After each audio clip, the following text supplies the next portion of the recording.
everyone, and welcome back to D&D&D&D&D Campaign 2 of Black Ink and Blue Blood.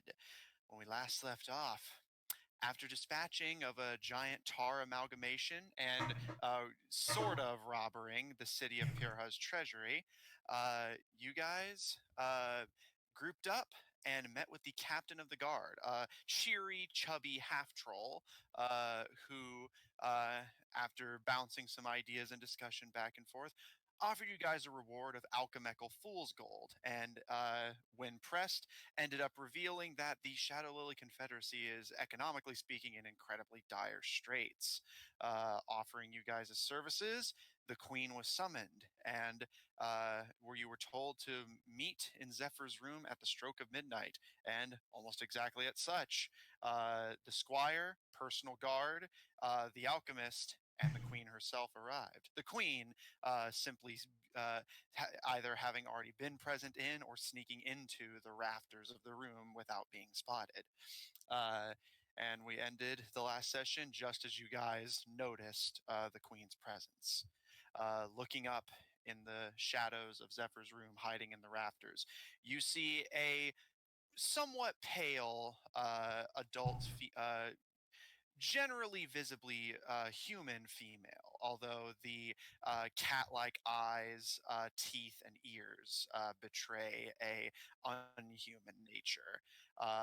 And as she kind of almost half smiles as you guys notice her, and deftly leaps from the rafters to stand next to her squire, not a sound is made as she lands. If you weren't looking right at her, you wouldn't have noticed. And as she stands to her full height, she's not overly tall, about meeting your eyes, Lucian. And she is wearing a long, elegant looking white dress it isn't so extravagant as to be in the way, but clearly betrays a sense of importance and nobility. It's a white dress with lavender frills and edges. That's relatively modest, all things considered, despite the woman being well into her adulthood and possessing a fairly attractive figure. And she silently looks over all of you, her ears flicking back and forth in curiosity as she observes the party of adventurers. Lucian is going to give her the salute from Wicket and give a slight bow. And Uh, Gil will bow as well and say, "Very impressive." Indeed, Your Majesty. Zephyr, anything? No, never had no comment.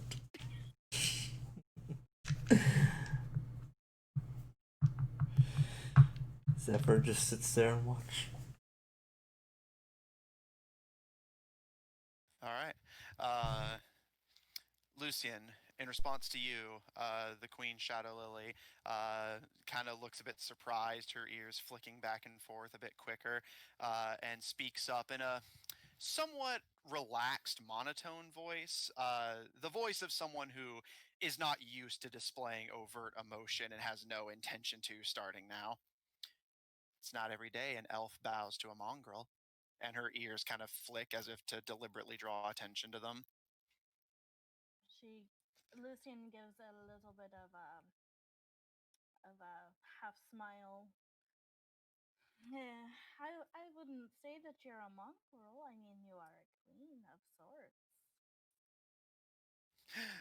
She smiles and shakes her head and says, mongrel is more the colloquial term for people like us, half breeds. Lucian gives a nod. Well, not everybody has this taste to, you know, different people. I mean, I've seen many things in my life, and I just think that your ears and your eyes are beautiful.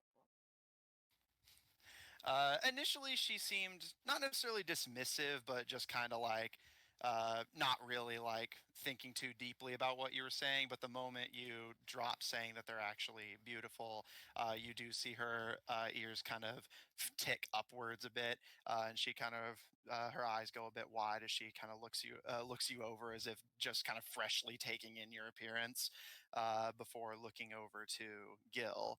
Uh, and in response to what you had said, Gil, she smiles and says, people always told me I knew how to make an entrance or make my entrance unnoticed. Well, they would be correct. I had no idea you were even there. Relax, I don't make a habit of it. Just had to make sure things were safe. And as she moves, you hear the slight tinking, like almost imperceptible of metal, and you see what appears to be like a sheath of some sort of weapon, but if you hadn't heard the noise and started looking for it, you wouldn't have noticed it, as you can see a almost fading in and out of view transparent weapon and sheath attached to her waist, blending in with the fabric of her dress. Interesting weapon you have there. She smiles and her eyes kind of flick down to it, and says, "You noticed. Much like me, I prefer that my equipment stays well out of sight. This is just one small taste." And she kind of gives a flick, and you can hear the sound of a sword moving, but other than like a slight distortion to the air, like the effect of heat coming off of metal, you do not see anything present on her person beyond her beautiful clothing. Gil's Um, very impressed. she smiles and nods to her entourage, who take seats around the room opposite the three of you, as she stands in the middle, acting as a sort of mediator between the two groups, uh, and says, "Okay, the captain of the guard here told me that you all have something relevant to the recent necromancy case." Well, a few things. The biggest of which is we believe the conjured to be of elven descent. Lucian,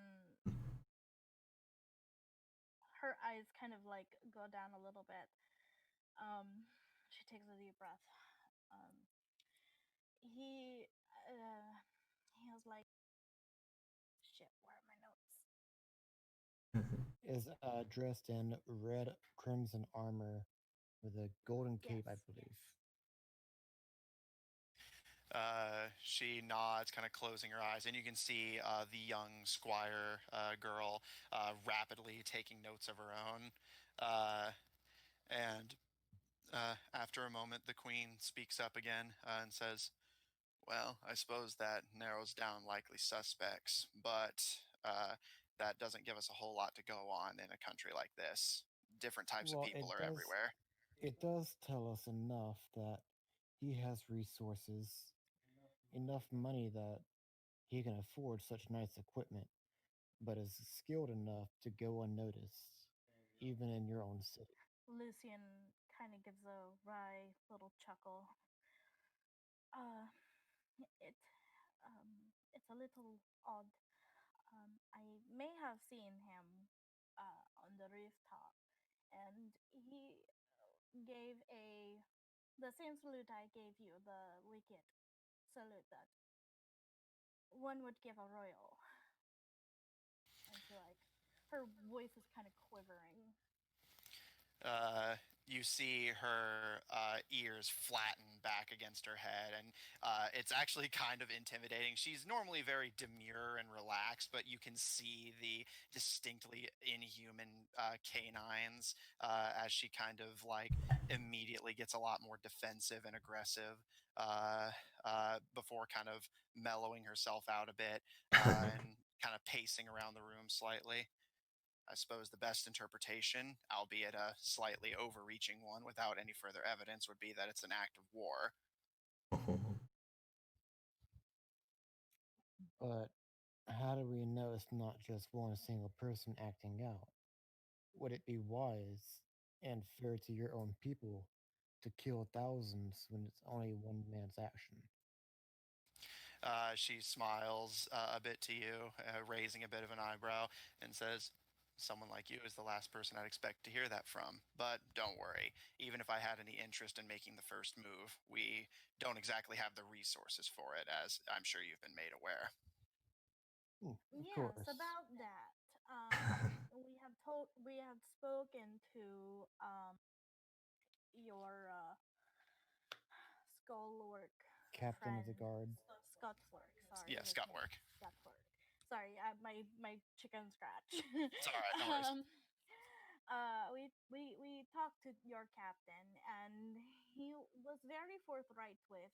Well, I mean, after he was, caught, that there has been some funds missing from your vault, and Did he say missing? I think he just had low. They don't have a lot of money at the moment. no, he said that it was missing. He said that um there's only a few people who are allowed in the vault, and not to make assumption, but he did mention that you were one of these people that were allowed in the vaults. You don't happen to know anything. Make an insight check.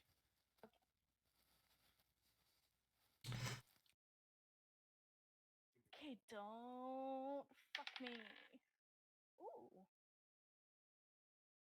18. You can see she's trying to hide it. And she's decent enough at hiding her feelings, but you, as someone who has some experience with the nobility, can spot it. She immediately is a lot more guarded and defensive as she kind of casually shakes her head and deliberately avoiding direct eye contact. Not that she's the type to go out of her way to make it in the first place.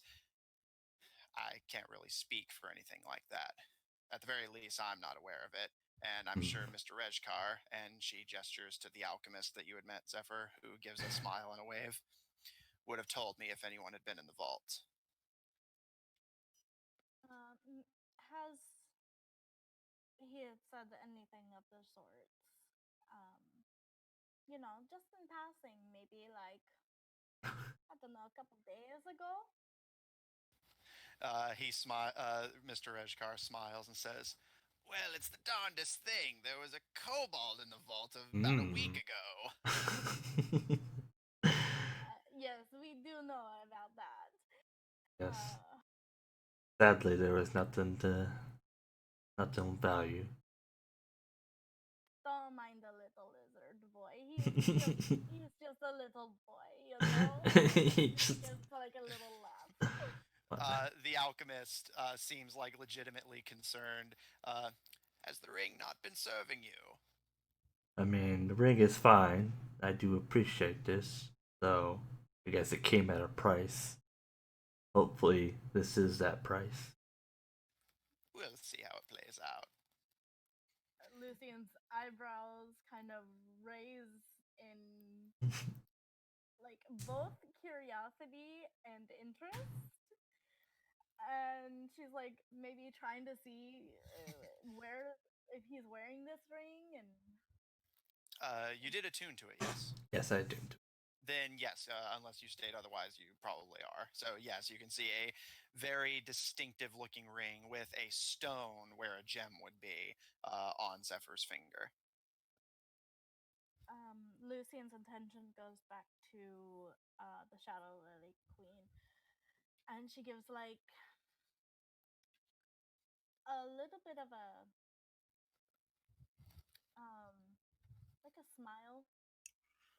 I mean, I really don't know how else to describe it. She's just kind of like, well, it would be really bad if you know you couldn't pay your people, don't you think? Her ears go down, less in irritation this time, more in just genuine sadness and frustration. And you can see her fists clench slightly as she speaks. Believe me, I'm well aware of how frustrating it is, both for me, for my council, and for my people.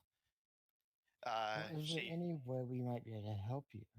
Well, if you're frustrated, maybe you should be a little bit more forthright with what you're telling me. And she kind of gives like that look that people give when they know that they've been lied to. Make a persuasion check. Mm-hmm. Okie dokie, I am proficient in this. Okay, don't fuck me.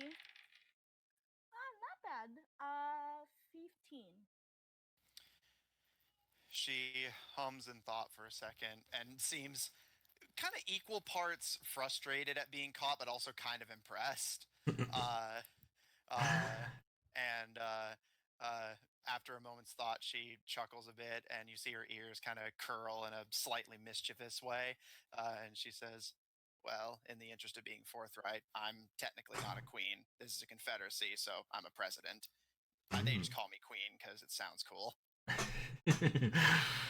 And you can see her kind of smile a bit, and her smile kind of draws attention that despite her very mature demeanor and personality, she is noticeably a lot younger than you'd expect for a ruler. With her being very serious and on task, it kind of draws attention away from it. But with her smiling and kind of drawing attention to her own little like childish antics, draws attention to her being fairly on the young side. Lucian gives a chuckle. Well, Miss President, let's talk about what you want from us. Because clearly, well, that's what your captain said, that there was maybe something you wanted to talk to us about. She closed her eyes in deep thought before clapping her hands, and her entourage kind of snaps to attention, and she gives a nod, flicking her eyes towards the door. And the council kind of bows to each of you before exiting the room, leaving the three of you alone with the president of the Shadowlily Confederation. She sits down and thinks for a second, tapping her fingers, and you can see her ears flicking back and forth in agitation as she tries to find the words to say whatever she's thinking, whatever it is that she couldn't even trust her close counsel with, and eventually looks up at all of you and your respective positions in the room and speaks with a very gravely serious tone. Yes, I am the one taking money out of the city's treasuries, but not for myself. Believe me, if I was taking the money for me, I could probably do better than this. And she gestures to her nice looking but fairly simplistic dress. Like, it wouldn't be out of place on any noble woman. And she continues, the Shadowlily Confederacy is in a increasingly unpayable debt to a neighboring kingdom, and they're intimidating us into paying for every copper we have.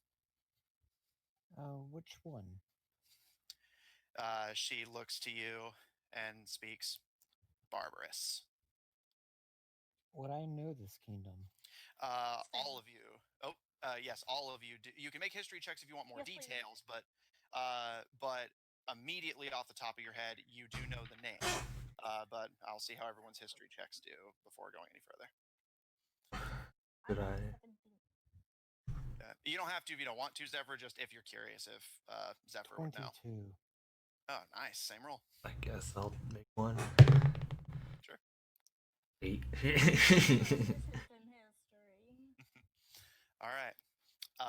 Zephyr, you do know the name. This will go for the rest of you as well.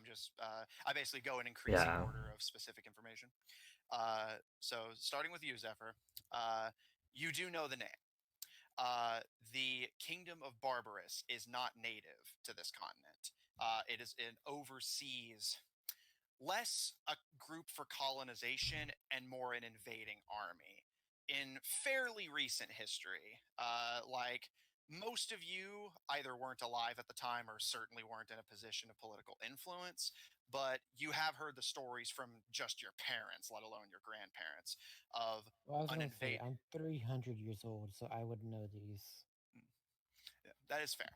Uh, um, but regardless, like even if you weren't there yourself, you would know the stories. Less, while they on paper were colonists from overseas, in practice, many of this land considered them akin to demons.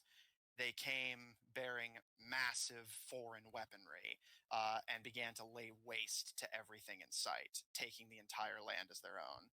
In the end, after crushing one of the more kind and beloved kingdoms beneath their boots when they tried to make peace, the kingdoms of Yav formed an alliance to stand against them. And after a bloody and years-long conflict, managed to push them to only possess one more city on this land, only barely stopping whenever they surrendered. Gyogre and Wicket were both a part of this alliance. For the two of you who nailed your history checks, you know that the king Barbarous was a cruel, bloodthirsty man who was the closest, even for those who don't believe in evil, to being a truly evil person. He tormented and hurt other people simply because he could or because he drew amusement from it. And the two of you, from your proficiencies and just knowledges of history, are aware of something. Many Ooh. rulers of the new generation of politicians and soldiers and fighters, the people who grew up in a world that did not know the sheer scale of war that the Kingdom of Barbarous brought to this land, many of them were the children of King Barbarous himself, sired by many different women from many different kingdoms all across the land, as his army left a trail of cruelty in its wake. And one of those, quote unquote, to use the political term, bastard children of the invaders was the current Queen Shadowlily.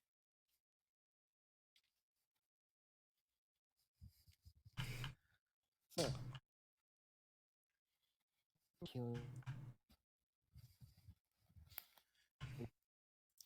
Sorry, you were cutting out on my end one more time. Yeah, you're I cutting out said, me. basically, you want to kill your father so you have no more debts. Uh, her ears kind of shirk back a bit, not necessarily in hostility, almost in just anxiety. And she thinks for a moment before slowly shaking her head and says, "It's not to clear the debts. He's not charging me with anything like that. It's." She takes a moment to compose herself, her ears returning to their normal position before she continues.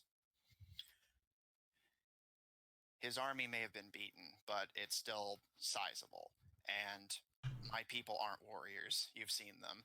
This isn't supposed to be a place where we fight wars on our own soil. They're not ready for whatever war he'd want to bring to my doorstep to punish me for whatever it is he thinks I deserve. So But I you do. have allies. Uh, she stops and smiles a bit and says, "As ever, the politician is ahead of me." And she pulls from her dress several letters and just kind of shows them, not showing the text, but just showing the seal of Shadowlily on each of them before returning it to her dress. "I'm hoping that we can form a new alliance with the new kingdoms and stamp out whatever's left of Barbarous. I've already sent envoys to the neighboring kingdoms. I Blackthorn." would advise contacting my father. Since we are a strong military, it would be, I think, in your best interest. She stops for a second before slowly shaking her head and says, "With all due respect, I would rather not even theoretically place myself in debt to your father. I think that's probably the only man on this continent that I'd less rather be in debt in than my own. Well, Ooh. instead of having a debt, maybe you can come to some sort of agreement. I mean, I'm sure there's some sort of services or goods that you guys can trade. I mean, obviously you don't have the gold, but you do have other things. She smiles and says, "That's actually what I have my alchemist working on. But even if I was interested in such a deal, that's not my current priority. First things first, I need the neighboring kingdoms on my side in case they decide to make an attack the moment they realize something is up. Your father," and she gestures to you, Gil, "won't be of much help if it takes his army 2 weeks to get here when their army's already laying waste to mine." Which is why you should go ahead and send word. Uh, her ears kind of flick back and forth in agitation, and eventually she speaks up. "I'll do it after the Alliance already has the groundwork laid. Again, I have no And intention of also, placing I was gonna myself in say, any further debt." Gil will take off. You will notice he has this ring on his hand. He will take that off and give it to the president and say, "Send this with your messenger," and it'll give your messenger an audience with the king and a higher standing. Make a persuasion check.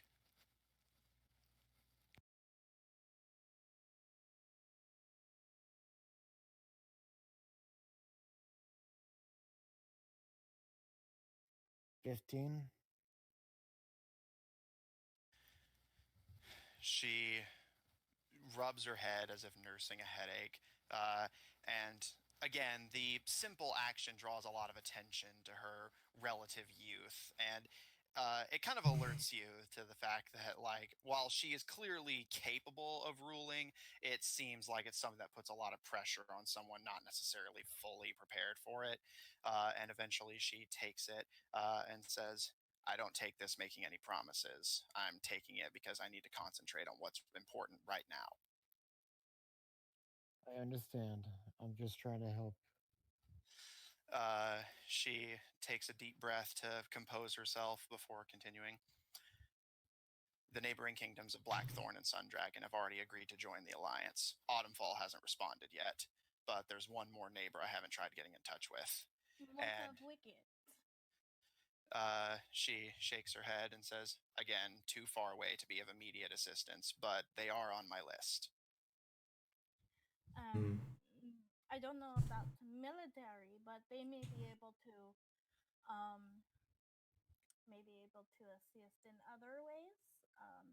Send rations or um, people of great knowledge of magic.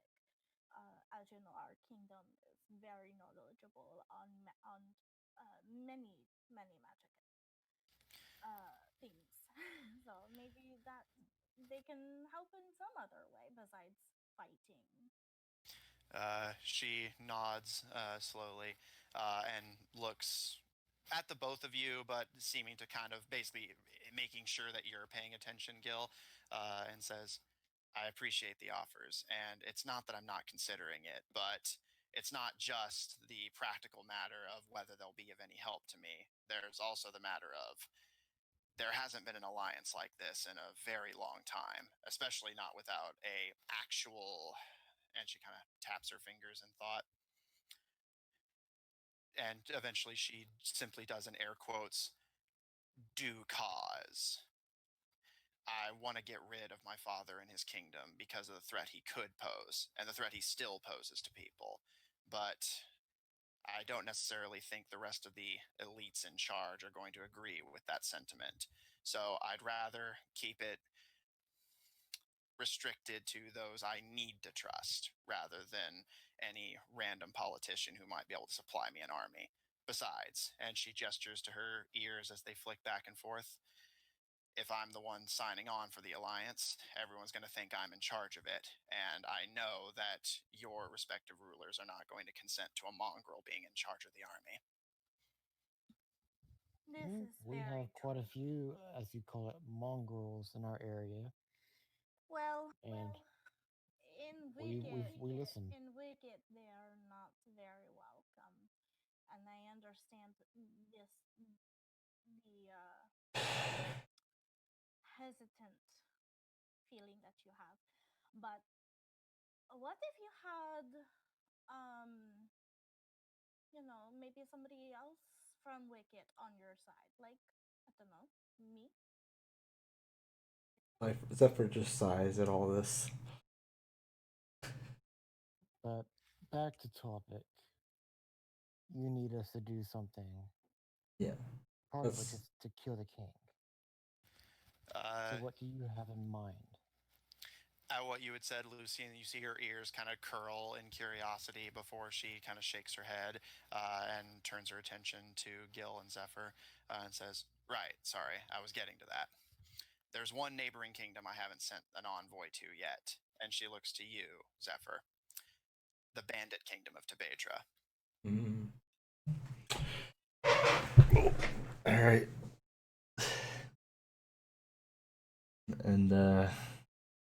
And what exactly are you gonna tell them? She sighs and her ears kind of flick in agitation. The best I can offer. I'll offer a relatively consistent supply of quality magical items if they offer their troops. Hmm. I think would they be okay with that? Hmm. You can make a history check if you want. All right, I'll make it a check. While he does that, how do you spell the Bandit Kingdom's name? TAB Yeah, Okay. EDRA. Okay. Okay. man, Thank you. Matt, it must be my lucky day. Nat 20. No, I got another 7. Uh, Well, 8 technically. I rolled a 7. you know that as far as you remember and as far as you've been exposed to, the bandit kingdom of Tabedra is not known for acting as mercenaries or forming alliances, but you don't remember anything that would mean they're inherently opposed to such a plan. Hmm. Zephyr, do you think maybe for the right price? All right. Maybe? What again? And what price would that be? As you've noticed, they don't have any, well, real gold. Well, I mean, they have the magic items that are worth a lot of gold. Like that ring that you have. It's worth something. I mean, you honestly could be right, but I can't make any guarantees. Uh, the president kind of shakes her head a bit and says, "Well, with all due respect, there's not exactly a lot of guarantees in times like this. Yeah, but it's the best I can do. They're one of my direct neighbors. I need to at least extend the olive branch, if nothing else. Besides, I want to at least make my position clear. The last thing I need is to make a move against my father, only to have them act mercenary against me." Very wise. And she turns to you, Gil, and says, "If I may speak a bit plainly, I'm not asking you to assassinate a king. If I may be perfectly honest, I don't think you guys could pull it off as you currently are. But after you deliver my envoy to Tabedra, I want you to head to the capital city of Barbarous and scout it for potential weaknesses. You'll have to go in disguise," she gestures to you, Zephyr, "but you should be able to get in." It would probably be easiest for somebody like me and Gil. She just like when she says Gil, it's just kind of like very almost restrained, as if she's trying to be nice. You see the president meet your eyes and kind of give you a very small sympathetic nod before saying, suppose that's fair enough, but it also may not be a wise idea to separate what few forces we have, and she gestures to the 3 other people in the room in such a dangerous part of the map. Lucian nods. Yeah, and poor little lizard boy. Maybe I can pass him off as like a slave or, you know, I, personal whatever. I mean, Like an accessory, you know. Zephyr just looks Uh, at you with angry eyes.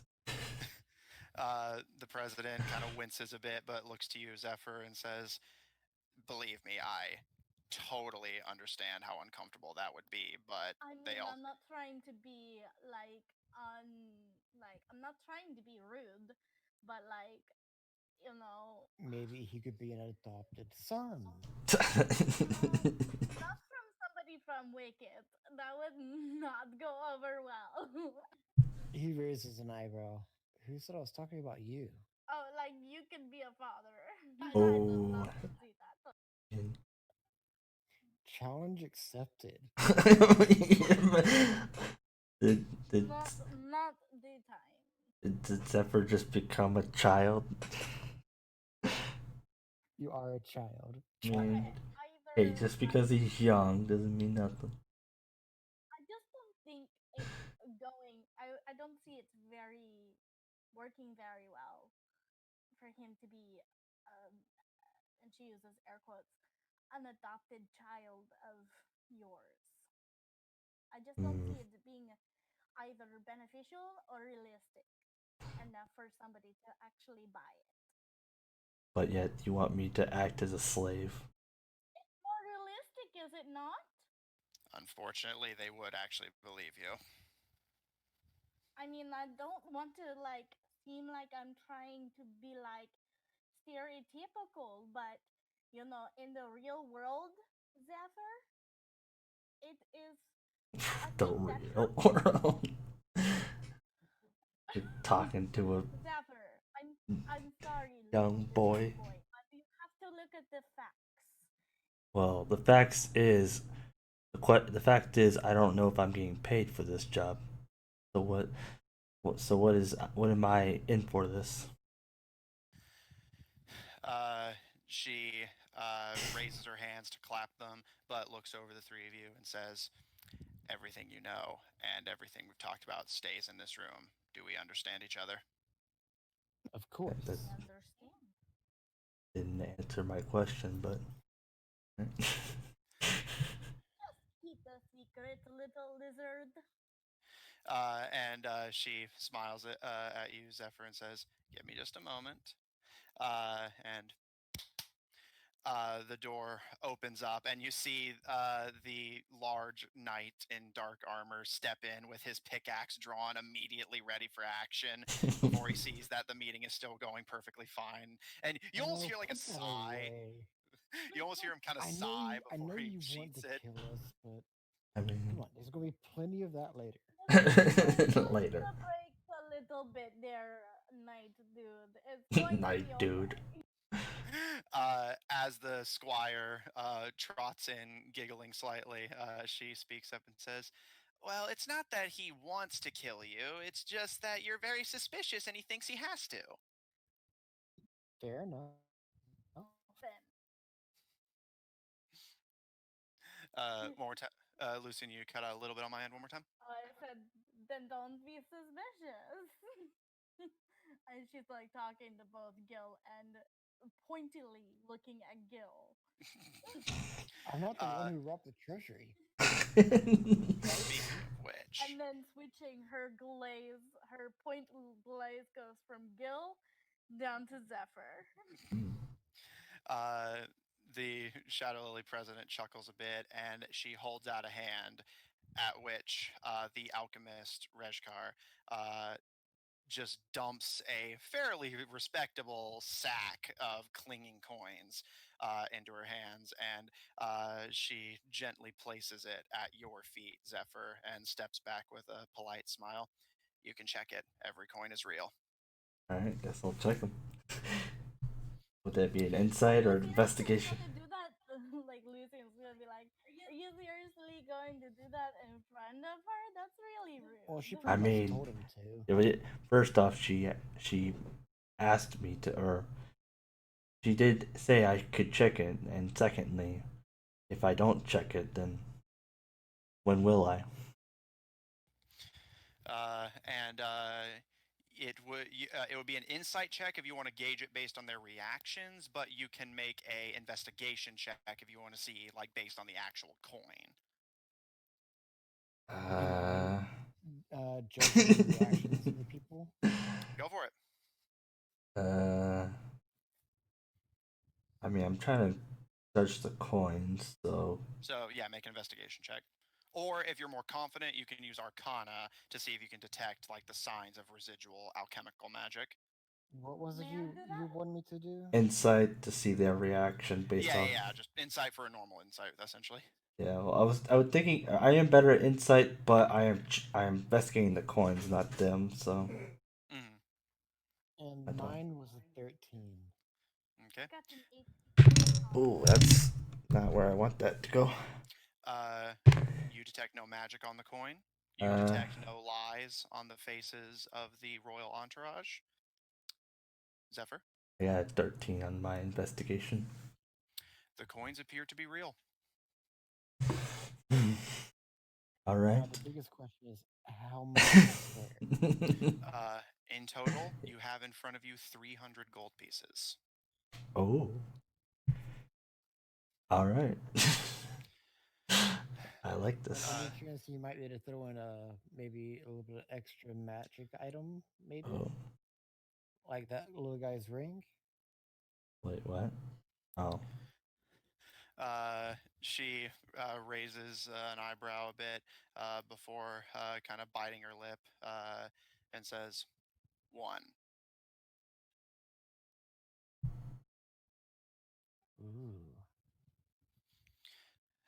She looks pointedly to you, Lucian, and says, "Any other requests?" And you can hear the like air quotes she's putting on request where she meant to put demands. I mean, hey, the thing is, Well, I was gonna say it was not a demand. It was just uh, a simple question of would she would it be possible to do that? consider it too much? Mm-hmm.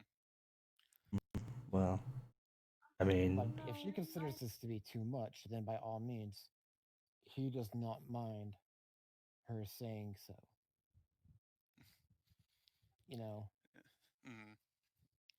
Lucian's just gonna shake her head. No, I think that this is I think this is good. I mean, these two, and she's gonna like point at Lucian and Zephyr, are really the ones that you need to convince. well, I've already convinced before the gold. well, I have What no. of little lizard boy? Well, I mean, this would have been. I mean, this is honestly, I am fine with this, but so I mean, if you want to save your gold, you can also offer something else on the table, but I'm fine with Yeah, this I gold. mean, if you want to use the gold to pay your, you know, your As people, long as I get something in return, I don't mind. I think, yeah, like maybe a few guys have like. And You said you had magical items. Is there anything that we can look at, maybe? Zephyr's going to look at the alchemist. The alchemist is already giving you a wink, Zephyr, and stands up and looks between the two of you and says, "It is as the queen said. I will offer you one magic item apiece. You've already played the game, Zephyr, so Well, if you're happy with your ring." well, yes, but I wasn't talking about that. But continue. And the alchemist looks to you, Gil, and Lucian, and claps his hands, and you can see arcane illusory symbols begin to circle around him. The others in the entourage not really reacting at all to it, and says, "Are you ready to play?" Ooh, I love games. I think that it would only be fair to sorry, Zephyr, are you okay with me giving back the gold to them to use to pay their people? Like I said, as long as I get something in return, a gold, and then he looks at the alchemists again, or a debt,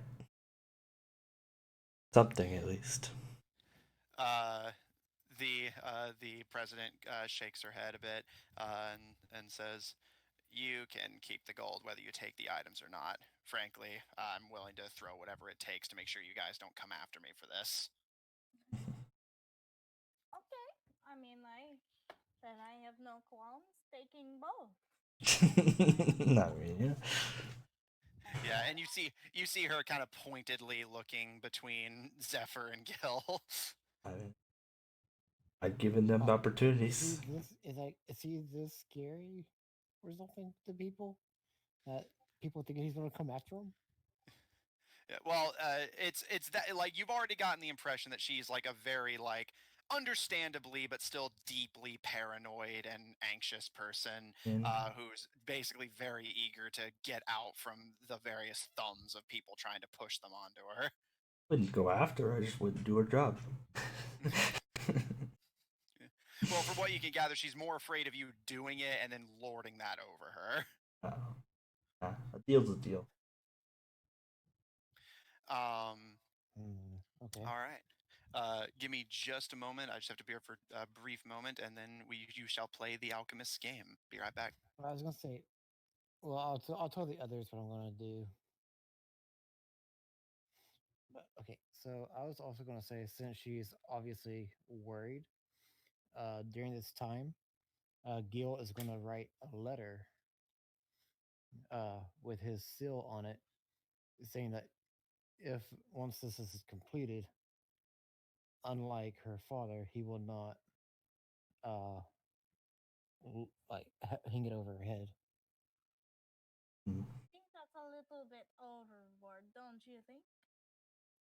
Well, if she's got it in writing with my sigil on it, it's maybe. proof. I mean, it might help her And ease at then least.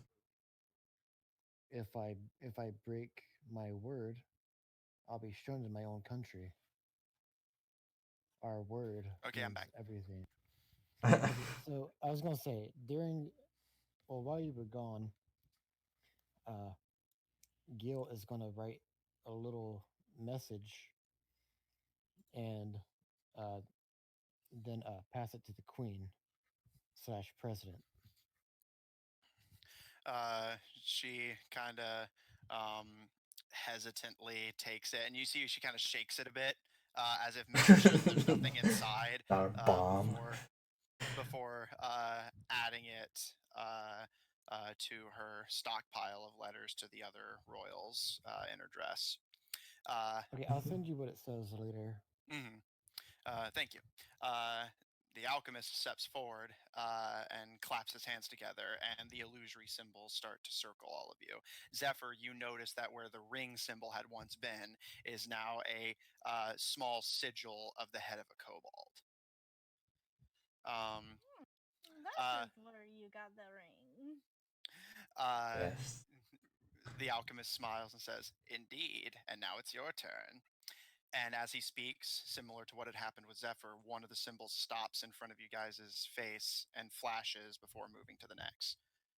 Tome, bowl, amulet, crown, serpent. You may each pick one. Curious about that bowl. But you know.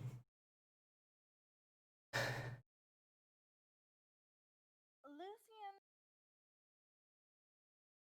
to either like the amulet or the crown. She kind of makes a gesture towards the serpent. The serpent stops in front of you and flashes blue. Is the serpent your choice? Yes, it is. He claps, and the symbol flashes, and there it disappears in a flurry of ash, and you see the coat of arms of Wicket take its place, and you feel something drop lightly into your hands, and you look down to see a small silvery figurine of a serpent.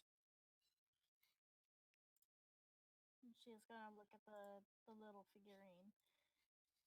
What does it do?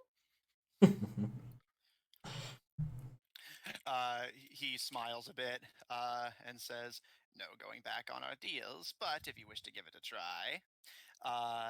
And he holds out his hands to take it from you, and he kind of looks at you and just smiles. "Temporarily, I assure you." Okay. She's like very hesitant. Um, he slides the silvery serpent around one of his fingers, essentially acting as a ring, but running all the way down the length of his finger. Uh, and he claps his hands together and rubs them before making a gesture as if he's throwing something. Uh, and there's a flash, and the silvery serpent uncoils from his finger and flies forward as if to accompany his throwing motion. And you guys hear wind rushing and a flash of feathers.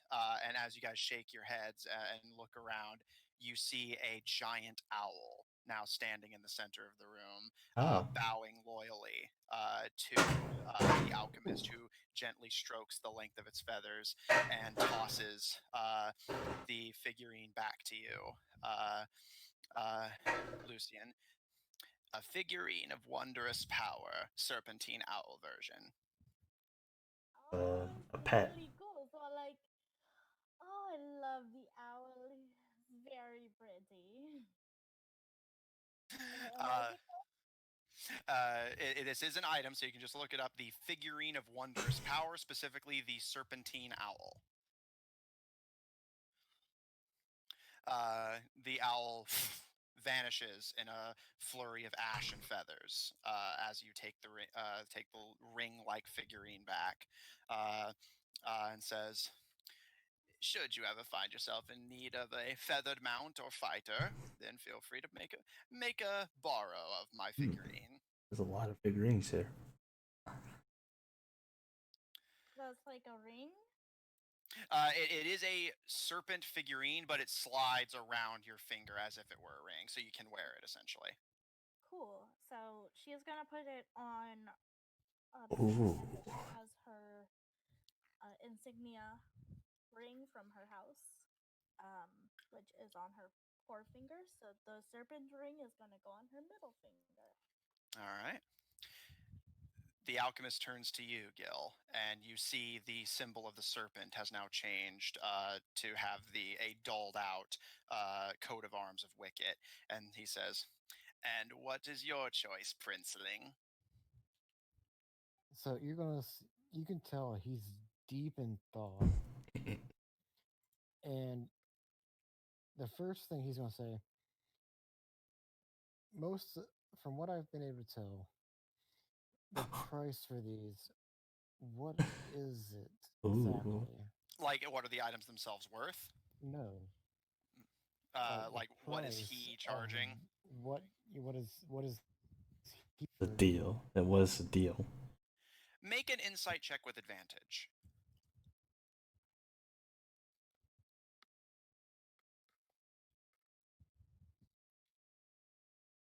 Good thing that was advantage. 19. You do recall that between his conversations and Zephyr and the conversation between Zephyr and the captain of the guard, that in exchange for one of these items, Zephyr has been placed in the debt of the alchemist, a favor which the alchemist can call on at any time. Zephyr himself seems largely unaware of whatever this deal will entail. Trying to get him to use his deal on this battle.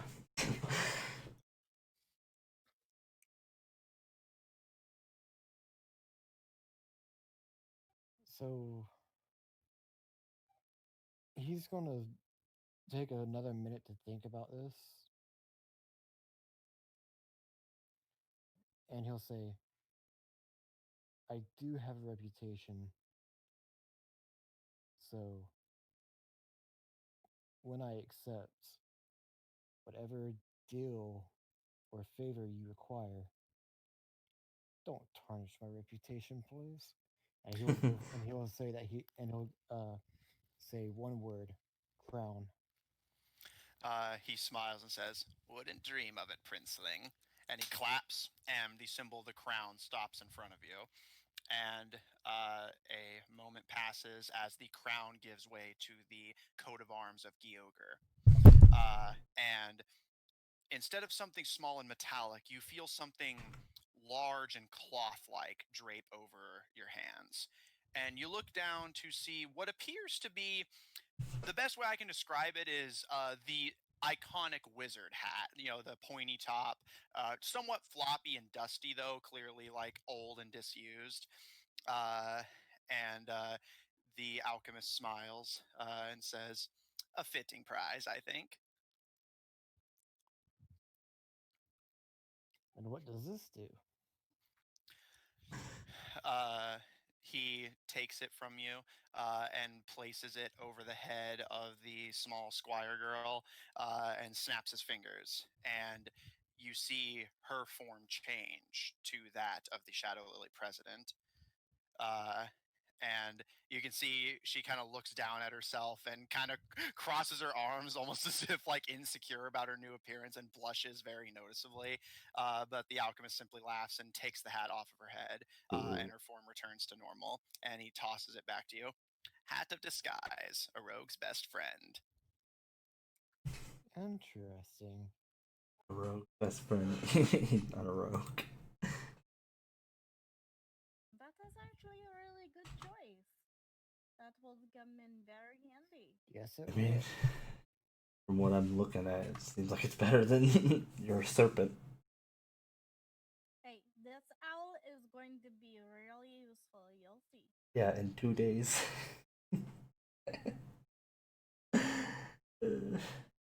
Well, yeah. So what is it called again? Hat of The hat disguise. of disguise. Yeah, it's an item. You can use disguise self at will, but the spell ends if you take your hat off. Any charges? Let's see. He claps his hands one more time, and all of the symbols retract back to his hands, with the exception of the kobold and the coat of arms of Gyogre and Wicket, which swirl around his wrists before going up his sleeves. And he gently clasps his hands and smiles. "I hope you're all satisfied." Very. I just Mm. have one more question for you, alchemist. He tilts his head and says, "I may have an answer, Prince." So how many of these deals have you made with people over the years? Looks like none. Uh, he kind of thinks in his head, kind of counting slowly before smiling and gesturing to you. "You're my fourth." So one other person besides us. Interesting. And he will file that away in his mental notes. uh, the president steps forward, kind of nervously wringing her hands, and says, "Is everyone satisfied?" Yes. Immensely. Lucian? Oh, yes, I'm very good. She smiles, seeming relieved, and says, "All right, so if you guys don't have any further questions, I'll send the messenger to meet you here tomorrow morning, and you guys can set out for Tabedra. Hopefully, they don't give you too much trouble with Zephyr accompanying you, and then you can head to Barbarous." Hmm, sounds good. Okay. I'm I'm think I'm ready for, the day. Or is it night? It is deep into the night now. If you guys go to sleep pretty much right when they leave, you'll just have gotten enough sleep by the time morning So I comes. was gonna say, Yeah, there's so like Gil will say one more thing as the queen is leaving. He will say, "And by the way, Your Majesty, you are doing very well as queen. Let's Don't see. let your youth discourage you." You see her ears kind of flick back and forth, almost as if confused, as her entourage starts to file out. And she says, "I might actually consider that once I get my people out from under the king's thumb." Hmm. And with that, she leaves, her footsteps making just as little sound as her jumping to the floor had, as she gently closes the door behind her, leaving the three of you alone in Zephyr's room. Everybody out. So I think that is. Gil will actually pick up. I was gonna say, Gil will pick up the bag of gold Wait, what? and split it between the three of us. Yeah, you didn't think the whole thing was for you, did you, little one? I mean, y'all didn't No, y'all didn't seem to want it. it does not work that way. And Gil will take his Good try, 100 though. gold. And Lucian will take her 100. Good night. And she leaves. Yeah, and Gil will head back to his room with a considerably heavier pouch. I love to imagine that Vrian, like Zephyr is just almost crying as he looks over the much lighter bag of gold. It's like, not gonna lie, I already kind of put the money in. I was like, man, they remembered. The line between player and character is beginning to blur. All right. Oh my goodness. You really thought you were going to let you keep that whole thing? I mean, maybe you didn't remember, and I would have kept it. I mean, you know, Zephyr be the rich boy, and y'all have, well, one y'all don't have any. Noble blood. I have more money at home, but So do I. nobody to send it to me. I mean, If we go back to Wicked, I can just go get more money, but until I then, mean, I have to make it. sounds like we're about to reach an area where I'm gonna be, where I'm gonna have my specialty. Mm. Anyway, so Lucian will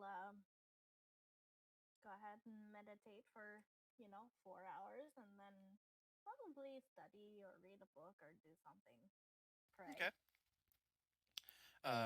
Gil, he's going to pass out while thinking about the court. That's fair.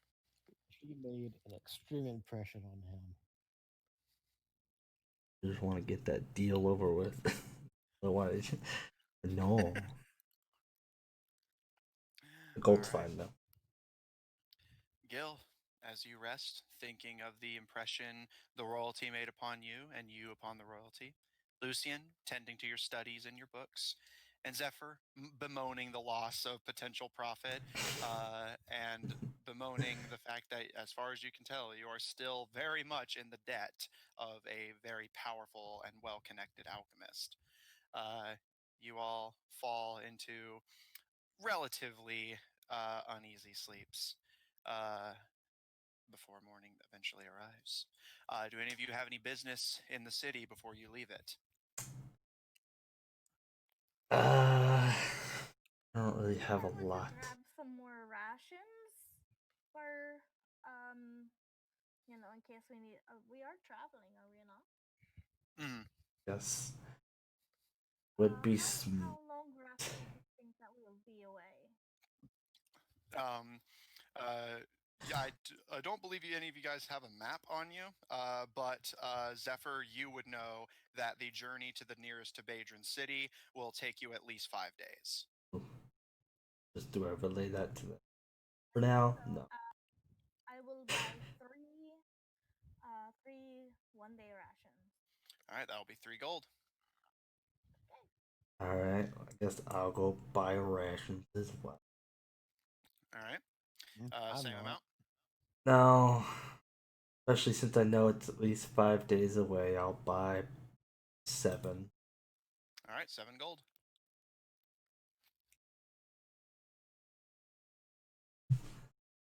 Oh yeah. And then while they're out doing that, Gil is going to go back by the temple Yeah, when Lucian's done with the rations, she's gonna head back there too. Okay, for the sake of brevity and inclusivity, I will say the two of you arrive at the temple at the same time.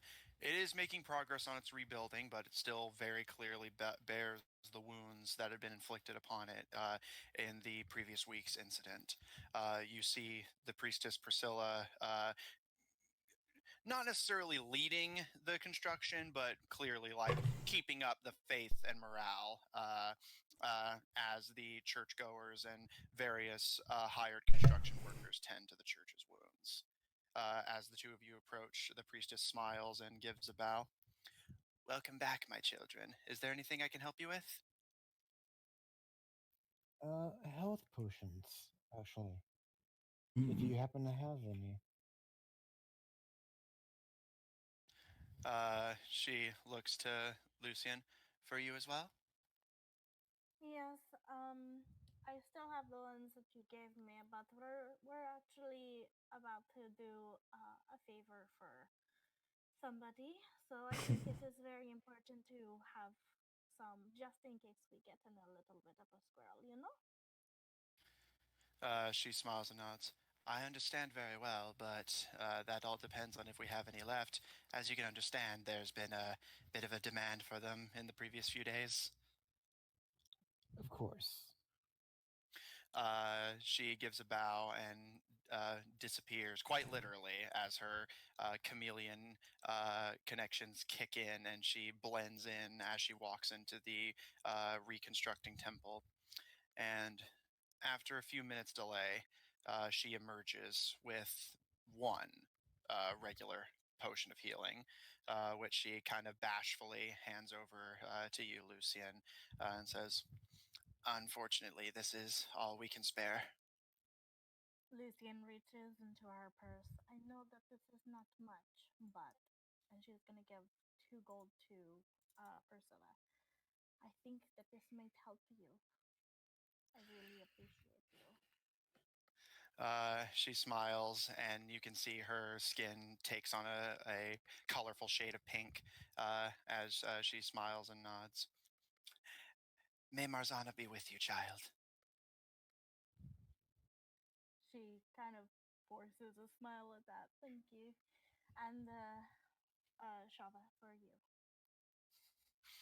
Uh, she kind of looks up in surprise, and you see her skin tone changes to a small, thoughtful blue before changing back to normal, and she smiles and says, "Understandable," and turns to you, Gil. Are you satisfied as well? I am. Uh, she smiles and says, "Well, then, Woda be with you, child."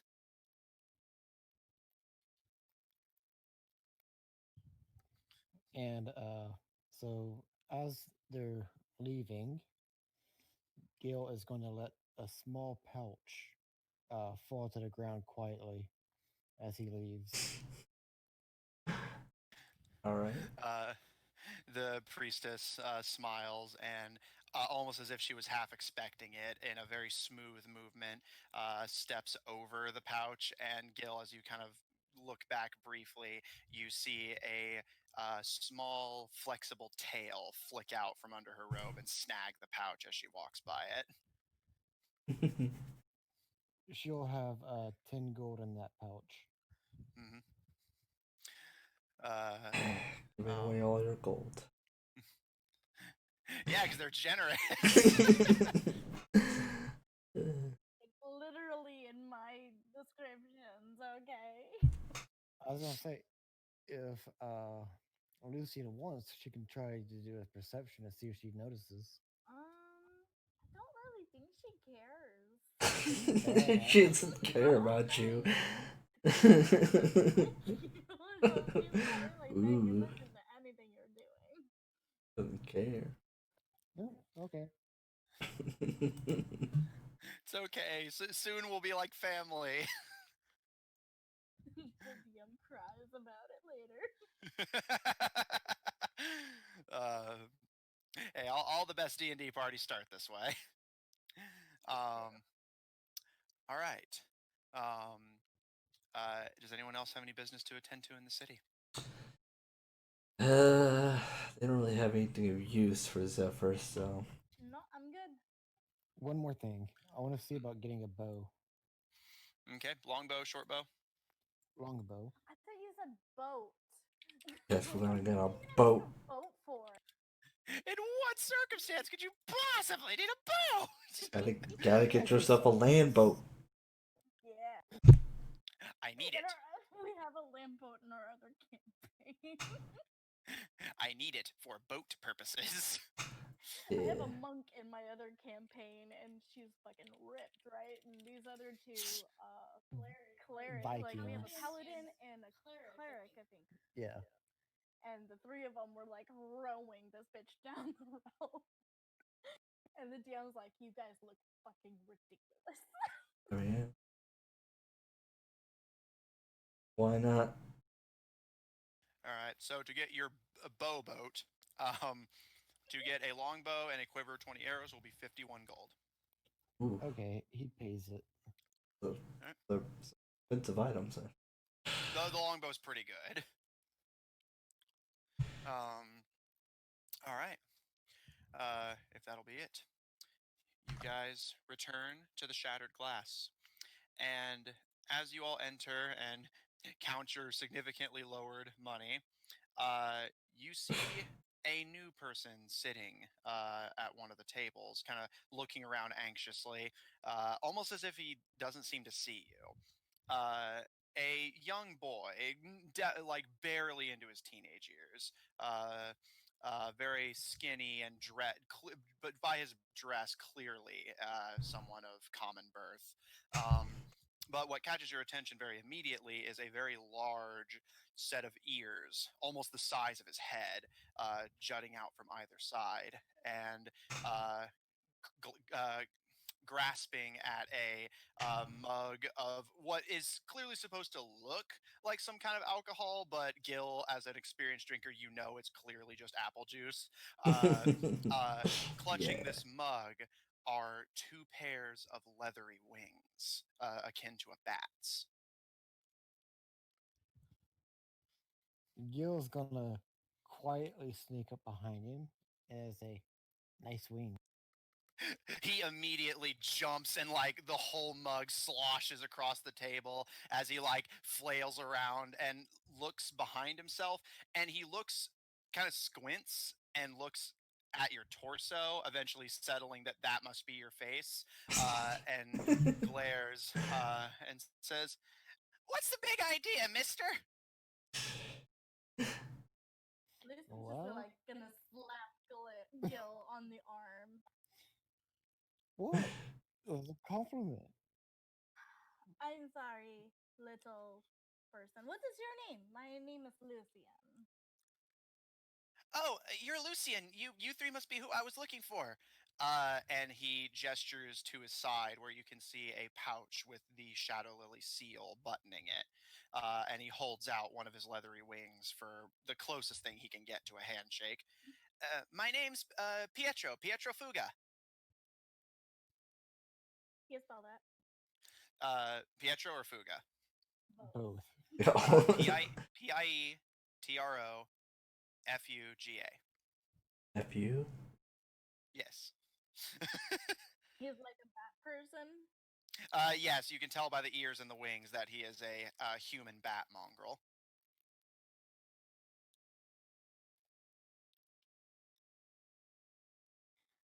Lucian will take the bat wing and gently shake it curiously.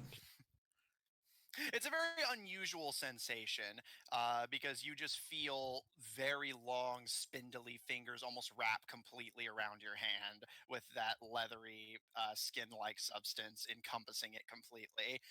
It's not uncomfortable per se, just rather odd. And as he introduces himself to the rest of you, he eventually dons a very small pair of spectacles and now seems to actually be able to focus on each of your faces and kind of looks at each of you slowly as if taking in what he's seeing before nodding and saying, You guys must be my escorts to Tabedra, right? I guess Right. that's right. Wait, this is an escort mission now? Yeah, didn't you hear last night? We're supposed to escort the messenger. Yeah, we got to keep the little bat person. I'm sorry, what is the technical term for your type of person? I don't want Uh, to be rude. we're not very common, actually, so there's not really a word for it. Most people just use mongrel. I'm not going to say that because that's really mean. So I'm just gonna call you Patty. How do you say your name? Pietro? Pietro. Pietro. Okay. How about we just call you Pi? He smiles and kind of twiddles his thumbs together before nodding. And you can see his dark bowl cut hair kind of blocks out his face most of the time. But you just every so often see the little glint of his glasses peeking out from behind his hair. Okay, Pi. Have you had the breakfast this morning? Have you had He nods and pats his stomach contentedly and said, "I got some very well ripened fruits." And Yes. the queen made sure I was packed for the trip. And he opens the pack, and in addition to a letter, you can see several very ripening fruits clogging up a good chunk of the pouch. Oh, you that you. I like fruits as well. I don't eat meat. I think that those Sam. And then Gil was gonna go up to the counter and order he's gonna bring out his canteen and he want is gonna ask the bartender if he can fill it with and alcohol? pay to get it filled for his travels. All right. How much? I believe that should be 3 days worth of drink. Uh, Butterskin. he's he's aiming for more because he's a heavier drinker than most. Well, Hmm. So he'd probably say Yeah, well, six. it's based on what your thing can hold. yeah, Yeah, he it's holds very Oh, 4 pints of liquid. How much is 4 pints? Hmm. Just checking. Sorry, making sure I get the right thing. it's for Um, mm. In total, to fill it up to the brim would be a gold piece. okay, he'll pass over the gold piece. The bartender, somewhat confused, but also kind of giving you a nod of respect, fills your canteen up to the top, uh, and takes the gold as you rejoin the group. And Pietro looks up at the three of you, or just at Zephyr, who's about at his eye level, and just, "Are we ready to go then?" Yeah, let's go, little one. Let's This go, over with. little pie. Get this over Zephyr's with. so unenthused. It's just like, let's just get this over with. I think that what would be smart is if we maybe put pie in the middle. Do we have a cart or You do We not. buy, we I could think buy we can one. get a cart. Yeah. If you can afford one, you can certainly grab one, but you were not provided with one. Cart. We can get a cart that has, like either one or two horses. You think we yeah, have the let's money for this? Do you think we have the money for? I will put some money towards it if we can find something. Yeah, before we leave town, we'll go to the stables and see if we can't find like a cart and maybe one or two horses. just one. Okay, Cart. fine. Oh, so Uh, expensive, dear. Oh shit, Don't cards are in call the me bed. dear. I am not an animal. Expecting cards to be expensive. hmm. uh, in total, if you're willing to settle for a smaller, slower mount, the cheapest you can go is 50 gold for the lot. The What For about a horse. Oh, what for about a Right. a horse? uh, f- uh, do you want something fast or something that can pull some weight? Um, both. both. Yeah, like a Well, horse. it's kind of a one or the other Yeah, deal. either a draft horse or a riding horse. Yeah, because the one that is both would be just way out of your price range. Okay. I guess fast. You guys want fast, or do you want heavy lifting? Heavy lifting. It's got to be able to pull the Yeah, cart but plus us. like that would probably be like an oxen, and that would take more time to get there. Question is, what can y'all afford? Quote unquote, y'all. How much is like the horse and the cart? If you want, so if you just want something serviceable, it would be 30 for a pony. But Oh. if you want to go for a fast horse, it'll be 75. But for a horse that can pull some weight, 50. Okay, that's doable. I'll put in 25. And if you want to do the other 25, Gil. Well, that's just for the horse. You got a cart. Yeah, what about the cart? How much is that? For the cart and the equipment to allow the beast to pull it, 17 additional gold. Okay.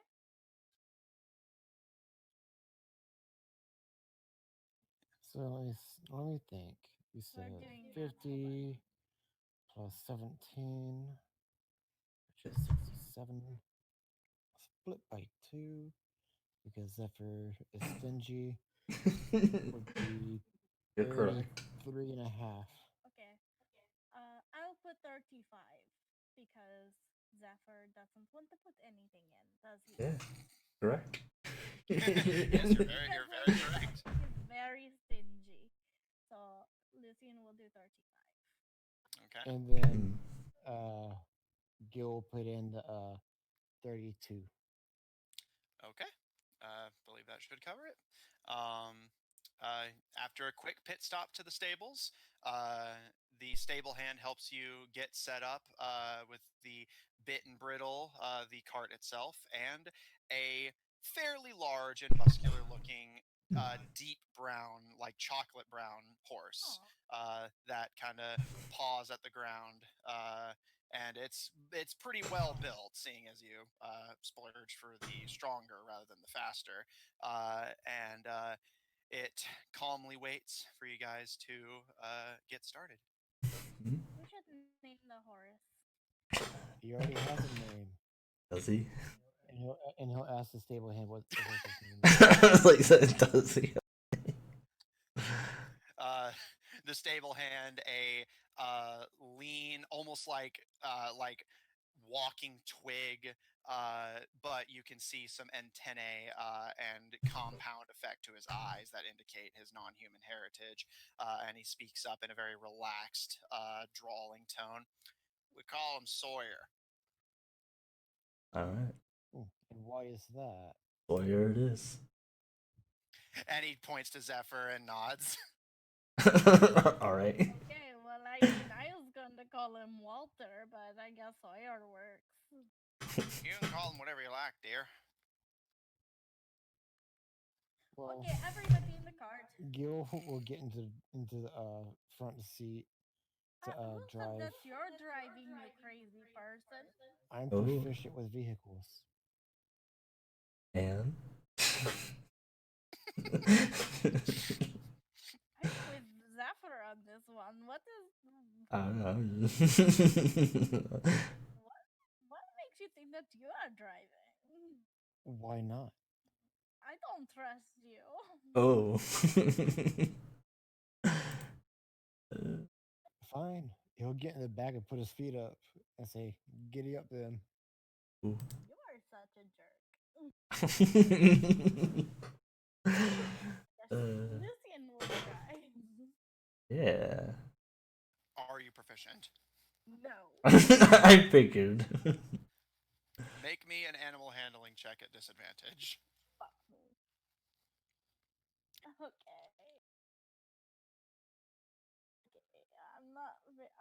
I'm okay at this. I'm not proficient, but Yeah.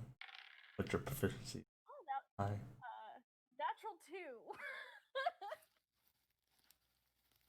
So 5. You're doing it wrong. Gil, you and Zephyr watch as Lucian gives a "Hya!" and cracks the reins, and the horse does not react at all. Mm-hmm. Lucian will let out a fine. Okay. And then Gil will get back into the front. I want you to And fail. and we'll start going. Gil manages to. You can make an animal handling check if you want to, like, essentially show off, so to speak. But with your I proficiency, will. all right, go for it. Just with your Natural. proficiency, you can definitely get it moving in the direction you want. Natural one. Come on. Shit. It's a Oh. nat 14. 21. All right, Gil, you give a powerful crack of the reins, and what did you want to call the horse, Lucian? Walter. All right, and Walter whinnies before immediately pulling the cart off across the plains. You guys are now traveling. Let me pull up my relevant notes. Just a moment, sorry. And I will be checking for ambushes that No, might you possibly be drive, going right? I look. Zephyr, you be helpful and look too. on. Fine. Mm. I'll just sit here and Zephyr, you be look open helpful. road. Pietro kind of raises a hand in the back of the cart. I can help look for ambushes.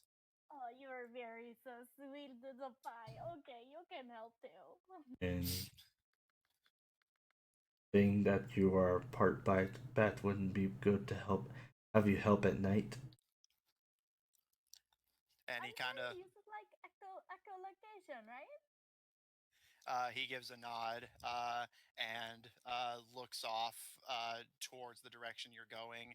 And after a nearly minute-long silence, points in the direction of the distant forest you're heading to.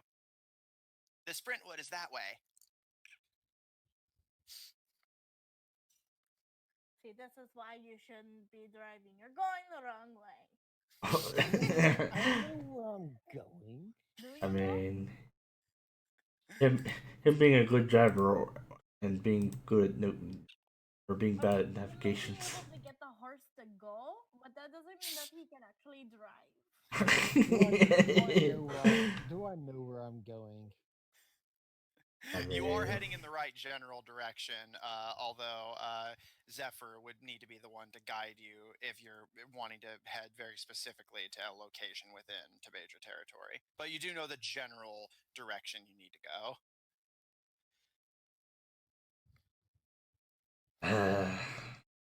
Guess I'll point him towards the direction. Zephyr being so helpful. Zephyr points you only slightly, like off to the right from the direction you were initially going. In the direction you're going, you will be taken across the Titian Valley, which you had traveled across by train at the start of this campaign, and heading into the nearby forest called the Sprintwood, which is well known to be Tabedran territory. Zephyr, you know that. Did we ever see anything else from those two mercenaries that we first ran into? Like, have you seen them since you got off the train? Yeah. You have not. When they got on, so we have not seen anything from them again. Nah.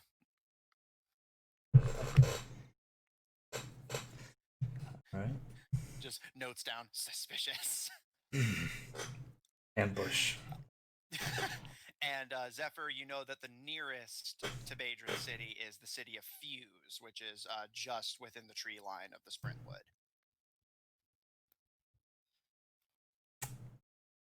All right. Zephyr points to just wherever we're supposed to go. He's like, that way, I guess, you know. Yeah, Zephyr very unenthusiastically plays the role of your compass as the party begins their journey outside of the Confederacy and towards the Sprintwood. So, as I said, this trip will take 5 days. There's just enough of you for one person to take watch each night. Well, So, rather than have you roll for every night for a 5-day trip, just give me perception checks, and I will mention if anything in particular happens along the way. two of them only need to take 4 hours to rest. That is not good. All right, perception. I'm actually, I have expertise in that. A 9 for me. Okay. Expertise, come on. That will be a 21. And I have Okay. a 21 as well. Okay. As you guys make your way away from the city of Perha and start making your way to the city of Fuse across the Titian Valley and into the Sprintwood, Gil and Zephyr, you play your parts and play your watch as well. Lucian, you find yourself like a little drowsy and dozing off a bit whenever it comes to the watches, a bit more enthused about the day-to-day of travel, but nothing brings your camp to harm along the way. I was gonna say I do hunt during this time because I didn't pick up any of my own food. Any rations? Okay. You'll get near the Sprintwood on the fifth, or yeah, about halfway through the fourth day of travel at your current speed. So go ahead and make me a survival check so you can do some foraging. Alright, so 5 days of rations gone. Mm-hmm. That is a natural 20. Wow. All right. As you guys are setting up camp, having just arrived at the tree line of the Sprintwood, you set up camp ready to hit the city of Fuse about tomorrow afternoon. And you guys watch as Gil vanishes into the tree line, ready to do some hunting. You guys are, Gil and Lucien and Pietro, are left to your own devices for a few hours. And eventually you hear a kind of scuffly dragging sound and see Gil dragging two very large, fuzzy, gray furred, antlered creatures into the camp. Where I would then proceed to skin them, gut them, and cook them. All right. With your pretty good survival check, you managed to do those things expertly. And I'm also saving the skins. Mm. All right.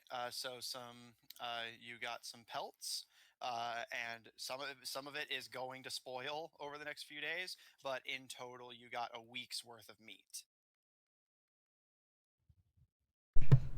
Hey Zephyr, I'm willing to share. Why is that? As he does, It's like take out the guts and all that stuff. She looks like she's about to be sick. Oh, and I do have to ask, how good are the antlers? The antlers are like in terms of like are how their quality or Yeah, and uh, points. they're pretty good quality, and the points are respectable. They're not exactly weapons, though. They're very intricate, clearly more for display purposes. The two creatures that you have hunted are called Tyrandruses, essentially this setting's equivalent of caribou. Um, Notably, you spotted this while you were out hunting. They have the ability to camouflage themselves akin to a chameleon when they're afraid. Which is why he took the pelts. Mm. But so the antlers wouldn't necessarily make for good weapons, but they are very ornate and make for great decoration. we can And sell it. to where we're going, he's thinking about selling them. All right. Again, with a pretty good survival check, you're able to get the antlers off. You basically just get everything you possibly can out of this creature, out of these two creatures. Get their stomach, just like, alright, put that off this side. Mm. Okay, so The you now have the group is like, ugh. yeah. So you now have four very ornate antlers, about a week's worth of meat that will need to be preserved / cooked, or it will spoil. I'm cooking it all because I only have to wait 4 hours. Mm, I'm cooking it throughout the entire night. mm, and two sets of Tyrandrus pelts. Okay. Uh, anything else anyone wants to do or say during just the trip itself, or are you guys pretty much good before you hit the city of Fuse? I'm good. While Lucian is in the back with Pie, she'll probably want to try to get to know him a little. Okay. I'll say this is during the camp while everyone else is dining on caribou meat.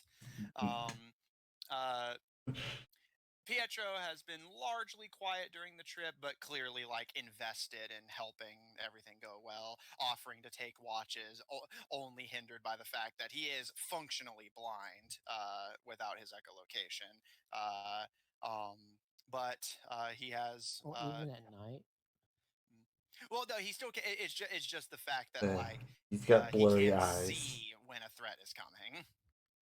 So yeah, his eyes are very bad. Mm. Uh, but Lucian, you may speak to him if you wish. He's uh, content with his fruits and also seems a little queasy at the fucking rotting flesh. Yeah. Lucian's just gonna be like, I'm sorry about that. What There. It's okay. I rotting know flesh? everyone's It's got to not eat. rotting. Not rotting yet. Yes, but they could be at least a little bit respectful, you know? Uh, he kind of gives a slow, cautious nod, as if making sure as if worried the other two are going to be watching him when he nods. I want to pick sides. Lucian's like munching on her apple. So where are you from? I was actually born here in the Confederacy. My father was one of the president advisors.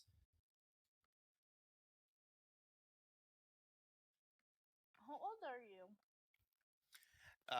He smiles and does like a quick, like almost as if he himself is a little unsure and has to do like a double check of his internal math before smiling. I'll be turning 12 in a couple months. Older Oh, than so me. you're just a little one.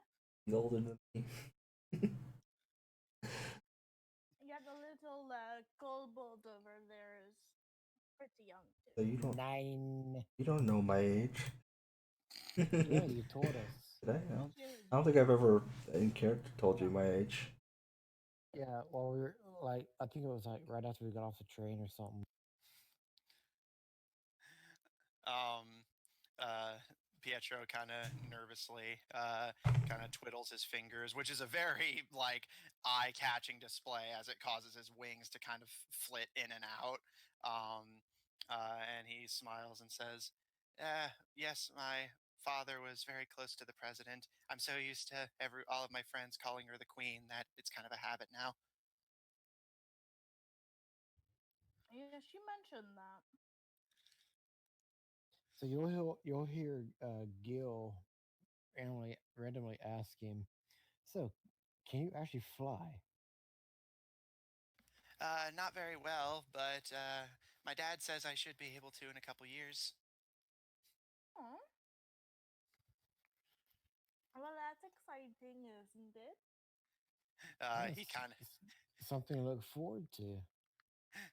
he kind of nervously bunches his thumbs together and kind of his ears kind of bend down to cover his face, which his hair already does a pretty solid job of. But you can just make out him kind of blushing a bit at all the attention.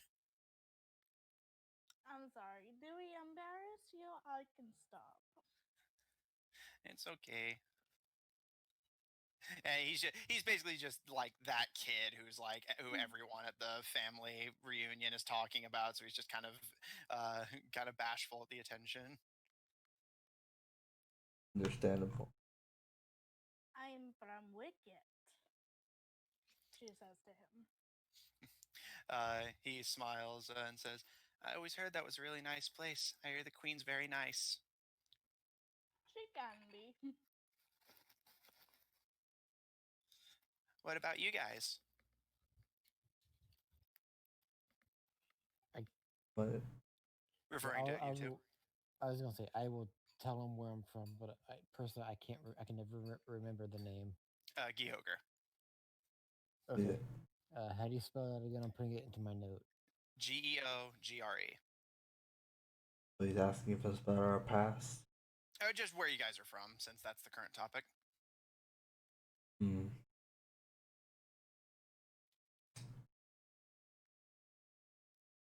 I guess Zephyr's gonna give a sigh and be like, I have no idea. So Zephyr's gonna give off a sigh and just be like, well, I have no idea, nor do I care. Insight check. What? Insight check, Instantly want to insight check him. we Found him under a bridge. All right. Roll an insight check, and Zephyr, if you need to, roll a deception check. But I will just ask you after they make their rolls. 15. Okay. Gil, are you rolling? Yeah, it was a net one. Gil, you have no idea. Zephyr's kind of hard to read. But Lucian, with that roll, Zephyr, are you lying? No. Zephyr seems to genuinely have no idea where he's from. She's gonna like furrow her eyebrows. Are you serious? You really don't know where you're from? And he's just gonna look at her with like this unpleasant look. Just no. But is it important? Do I really need to know? Well, if you ask me what you are, I think yes, it is important to know where you are, where you're from, so you What, know where you're going. what does it You know where matter? you're from, you know where you're going. How does that work? Knowing where you are from doesn't change where you're going. Well, like I am from Wicket. And I know where I'm from. Then I was asked to come somewhere else. So then I know I go from Wicket to wherever we were just from. Hold on, it's in my notes. Para. I go from Wicket to Para, and then from Para to Tabria. Tabedra.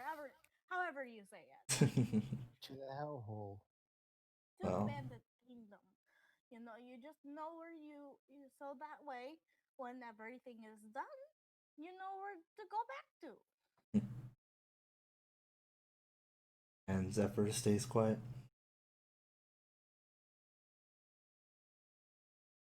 Do you not have a mom or a dad? Again, Zephyr stays quiet. Zephyr, And I know Gil's, you Gil's, understand Gil's me. gonna keep eating.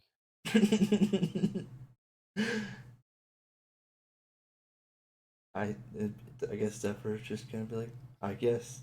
Obviously, I understand you. We've been talking quite often.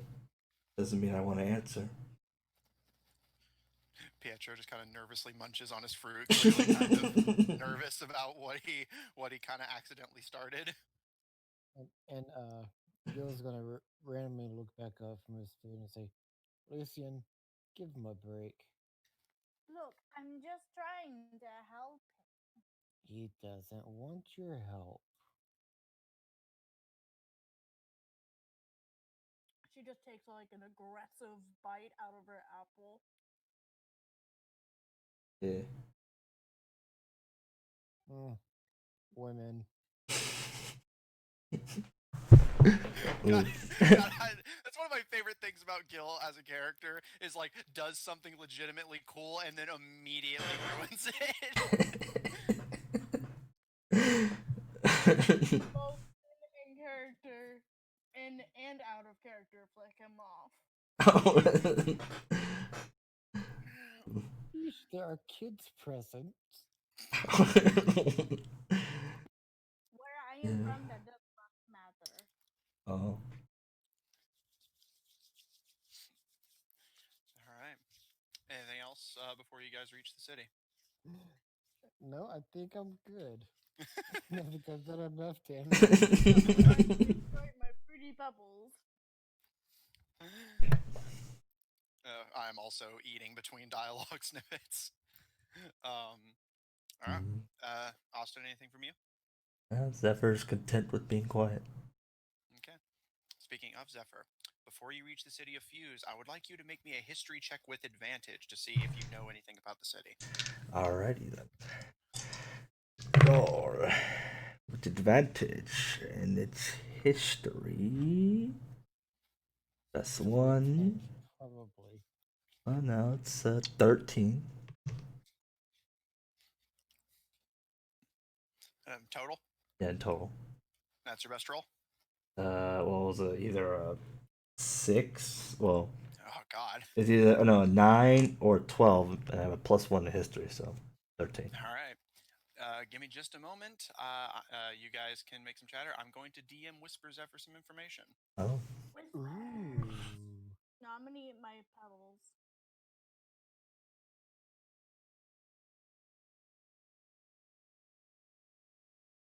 you're my dog. Hmm.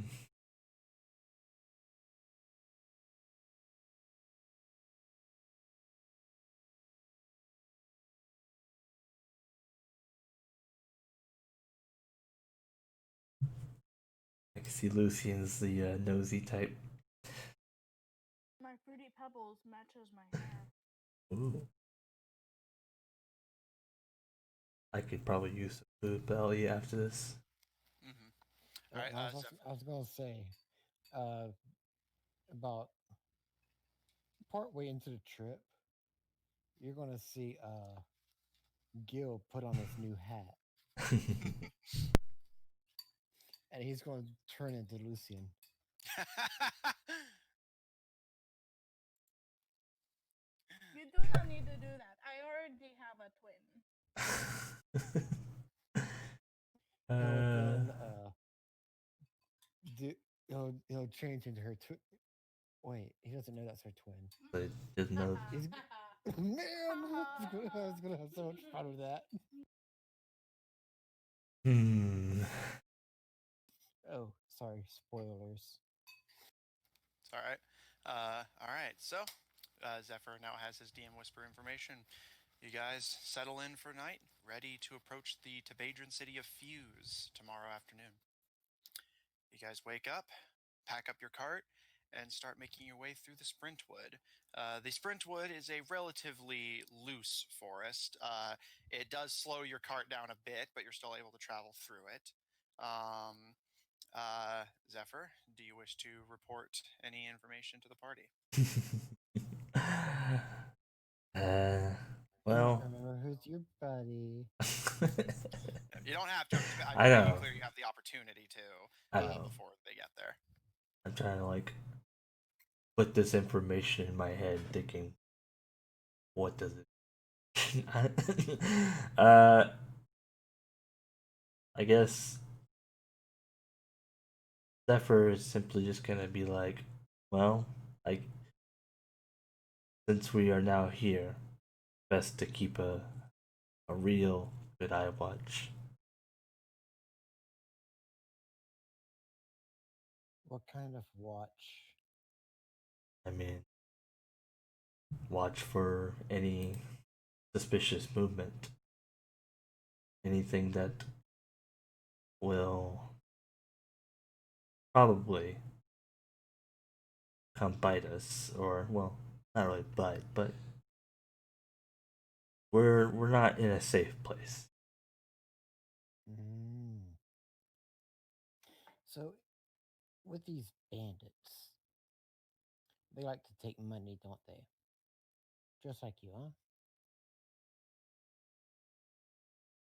huh? Eh, that is one way to earn money. Yes. Okay, so No, that's after just after stealing money. after You're hearing I earning that, money mean, by work. after hearing that, Gil is going to take his money pouch, tie it to his belt, and put it inside his pants secure the money. to prevent people with little greedy fingers. Little Zephyr. greedy fingers. I love how you imply the little part.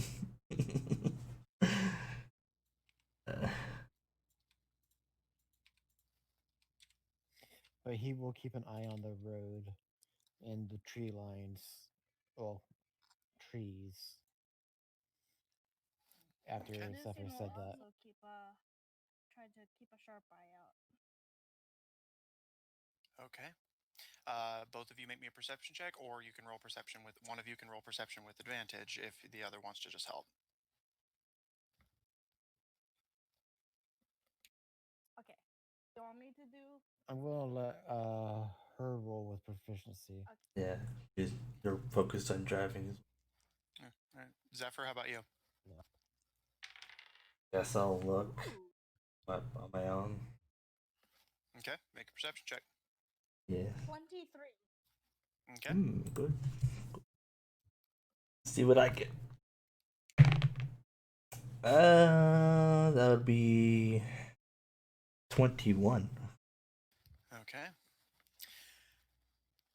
You guys continue through the Sprintwood. Pietro kind of nervously holding his satchel after Zephyr's friggin' proclamation as you guys entered. And you're traveling for a couple hours. Things are quiet. The trees are still, or at least as still as natural forest can be. Gil focused on just staying on the road. It's a very bumpy road, being going through a forest with a big ass horse and a cart. You just focus on the road, but Zephyr and Lucian, as both of you on one on each side of the cart, watch the surrounding trees. You start to notice things. You notice that some of the trunks have this sort of weird effect to them if you look at them, especially as you're moving by them at a steady pace, where it's a very like overlay-esque effect is the best way I can describe it. Like you see the trunk and then see another trunk immediately behind it. Um, Mm-hmm. and Zephyr, as someone who's actually familiar with what you're looking at, as you look at the trees and above you, your trained eyes can make out the structures of the city of Fuse. But Lucian, you just notice irregularities in the trees. Like some of these trees don't really look natural, and some of the branches connect together in really weird ways. And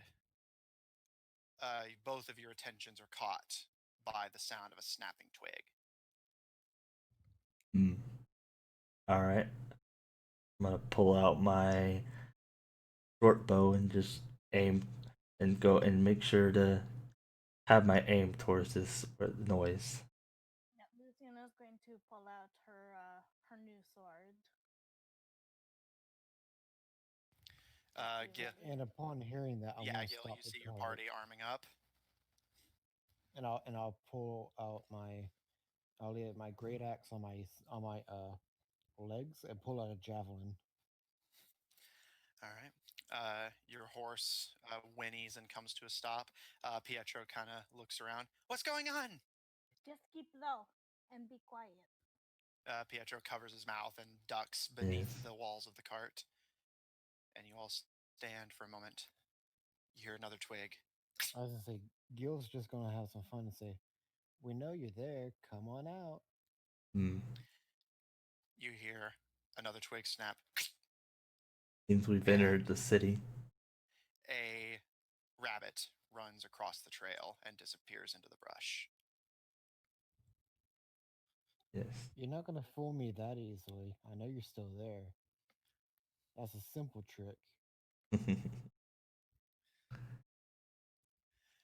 There's a pause, and you almost start to believe that there may actually have been nothing else there before all of the trunks of the trees around you get pulled up as if on hinges, and bandits in forest camouflage, armed with crossbows, all step out and take aim.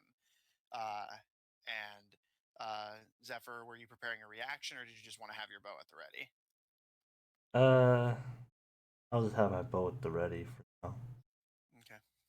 Uh, uh, as the bandits step forward, you guys hear footsteps behind you, and the sound of something dragging through the dirt and brush of the forest floor.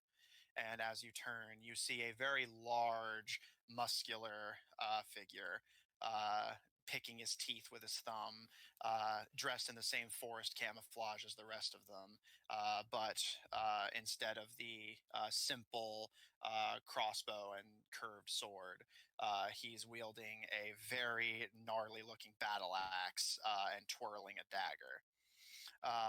And as he looks all of you over, this big, muscular human man in forest camouflaged, almost like a improvised ghillie suit.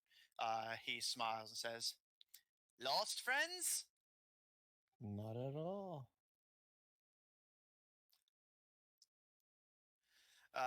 He smiles and waves the dagger towards the cart.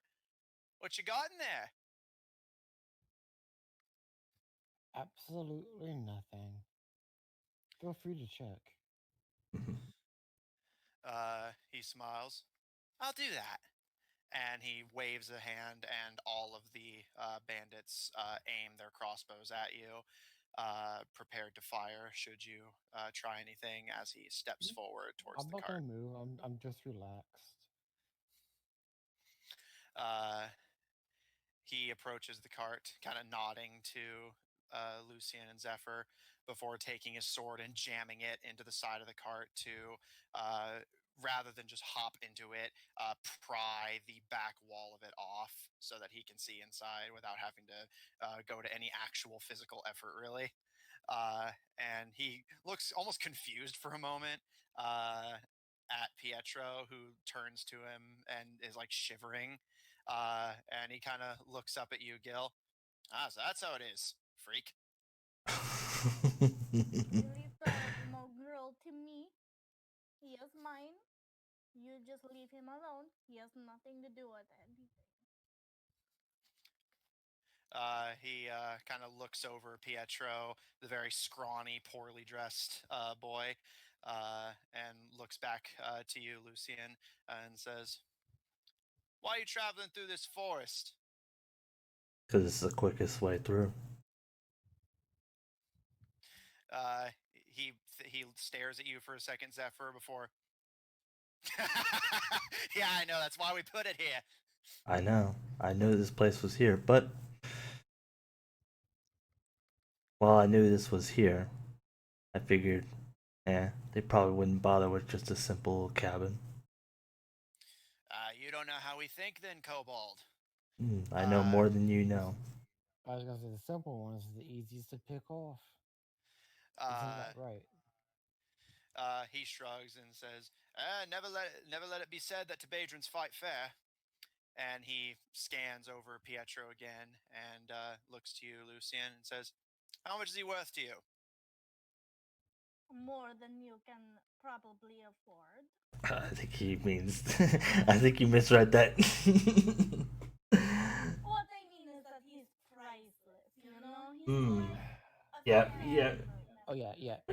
So Gil is gonna put a hand over her mouth and say, "Shut up," and then he will pull out of his bag the 4 sets of antlers and 2 pelts that he skinned earlier, and say, "Will this be enough to get us through?" He tilts his head in thought. "Make me a persuasion check with advantage." Yeah, that was He has something. no idea how to deal with thieves, okay? Yeah, you just tell him. Oh yeah, he's You said soup. persuasion, right? Yeah. Persuasion, yes, with advantage. Goes with 20. All right. He thinks it over for a second before shrugging and says, all right, I suppose. But don't bring any of this business back through." And Of he course not. gestures to Pietro. Uh, Wouldn't dream of it. he snaps his fingers, and two of the bandits from the trees slowly approach you with crossbows leveled to take the antlers and pelts from you. I'll just give them to him. As they retract into the trees with their new cargo, he pushes the back of the cart back into place. And you can hear the cart kind of groaning a bit from the force because he's a fairly big dude. And he kind of leans on his axe casually and says, "All right, let this be a lesson to you. Pay your taxes, respect the Tabedrans, yada, yada, yada. Get out of here." One more quick question, if I might ask. He raises an eyebrow and nods to you. What is your name? Call me Q. Hmm. I'll remember this. He smiles. I'm sure you will. And all the bandits retract into the trees, and you can see the trunks slam back over them. And he pulls back into the bushes where he had been camouflaged as you passed by. And how do you spell that? It's literally just the letter Q. I figured you. Hmm. All right. Uh, Lucian is gonna go down her knees and hug Pie. I'm sorry that I called you that horrible name. it's okay. I didn't take any offense to it. I was just trying to protect you. It's all right. Those guys smelled funny, so I appreciate it. But they said they're Tabedrans, Lucian, right? Yes, but they're not the ones that we're trying to get a hold of. I'm sure there's like Yes. a head leader, a head bandit, a war chief, something like that. Yes, that was just a but yeah, recent city. Gil's just gonna laugh at Lucian like, "Ugh, and you were talking about the real world. It is not often that I deal with these ruffians, okay? It Yes, shows." I agree. She's just gonna sigh heavily. And Gil's gonna flick the reins and continue. As you guys leave, you hear some of the voices of the bandits from the trees behind you. Bye. And Gil will just go, "Bye. Good luck with your adventures." Hmm. um, and you guys pass through the Tibadran city of Fuse.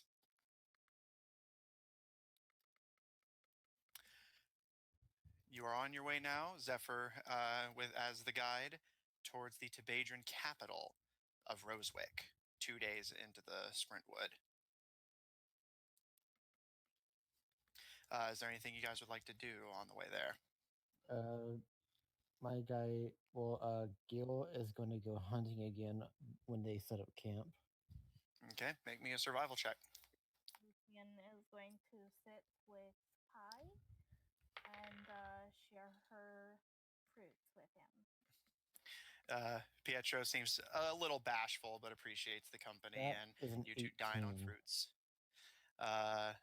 Pietro's a little overripened, and it takes you some time as you're now well into Tabadran country, so most of the game here is already being hunted. But you managed to secure 4 large pheasants, which one apiece will act in total as 4 days of ration. Hmm. The rations. You guys got Nice. food for days, although a lot of it's meat, so you got to eat it quick. And Hey. and Lucy doesn't eat meat. I was gonna say Gil eats a lot of meat, so what would be one person's ration is actually 2 for him. Fair enough. All right. So, uh, knock off an additional 2 days of supplies. Um, uh, if there's nothing else while you guys travel through the Sprintwood. No, I'm good. Okay. You guys continue through the Sprintwood. As the second morning, as you have left the city of Fuse, dawns, You said the that was 2 days, right?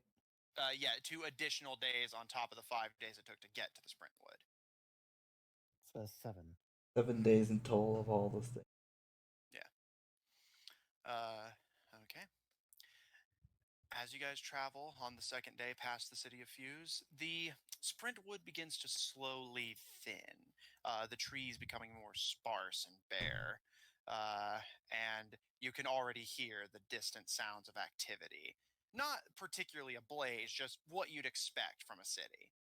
And eventually, as you clear the tree line, coming into view, you see a fairly humble but well constructed Gil, you instantly recognize what this is. This is a fort that has been upgraded to a fortress and then converted into a city for long-term habitation. Large like looming this. wooden walls topped with palisades surround the entirety of the city of Rosewick. But you can already see towers with marksmen inside. And you can't see them, but you already can imagine that they're glaring at you as you exit the tree line. You can hear activity bustling inside.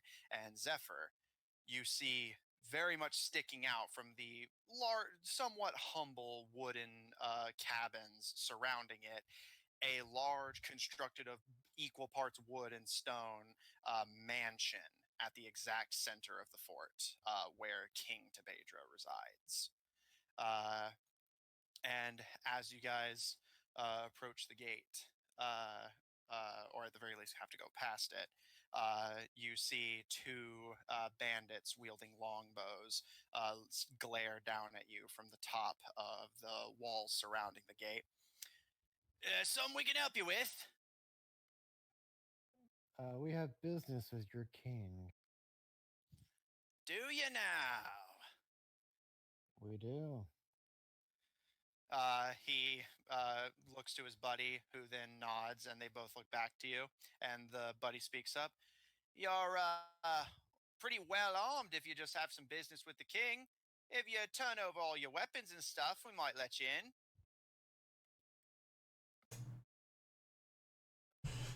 Mm, Turning over well, all of our weapons instead of a fortress.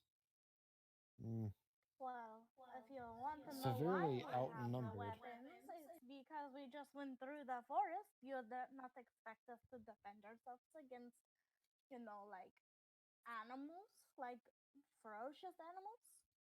They yes. both start kind of chuckling as they notice your kind of delay before saying animals, and said, "You can And say bandits, love. It's fine." well, Yeah. I was gonna say, Gil's gonna say, oh, and by the way, we met your friend Q out there. At least that's what he called himself. Nice Oh, fellow. yeah, it's Q. He's a nice guy. Now, seriously, weapons. Gil will pass down his battle axe, great sword, his two hand axes, four javelins, and longbow. And Jesus Christ. knowing this place, he's willing to pass down all his stuff, which aka all his But you'll arrows, also notice, well, a lot of people probably wouldn't notice, but he's got a hidden dagger, stuff. but he does not hand that part over. Lucian very, very reluctantly gives him her fancy longsword. But when when Gil's passing all this stuff over, he's gonna say, "I expect all this back when I leave." And we'll do what we can. And the gates are opened by three more bandits. Somewhat uniformed, although it seems that their clothing is mostly practical.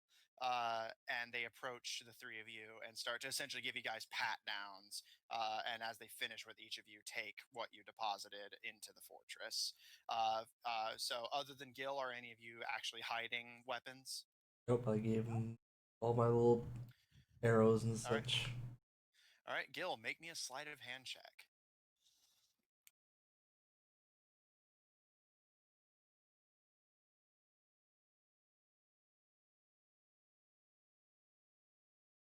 So that was a natural 14 plus 5, and All right. You manage to keep your dagger from the prying, wiggly fingers of the bandit giving you a search, and satisfied, the guards allow you to pass into the city of In Rosewick. passing, Lucian's going to be like, "I front soldier. Keep your hands to yourself. I am a lady." The bandit actually like nods. Sorry, miss, and gives you a much more like quick and to the point search.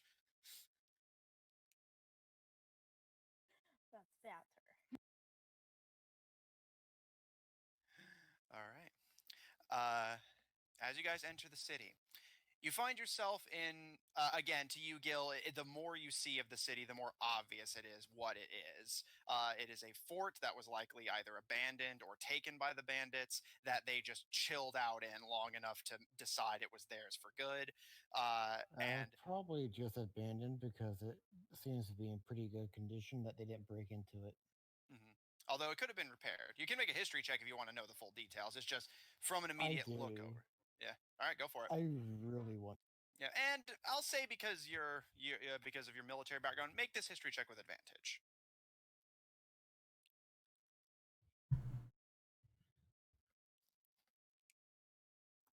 Another 19.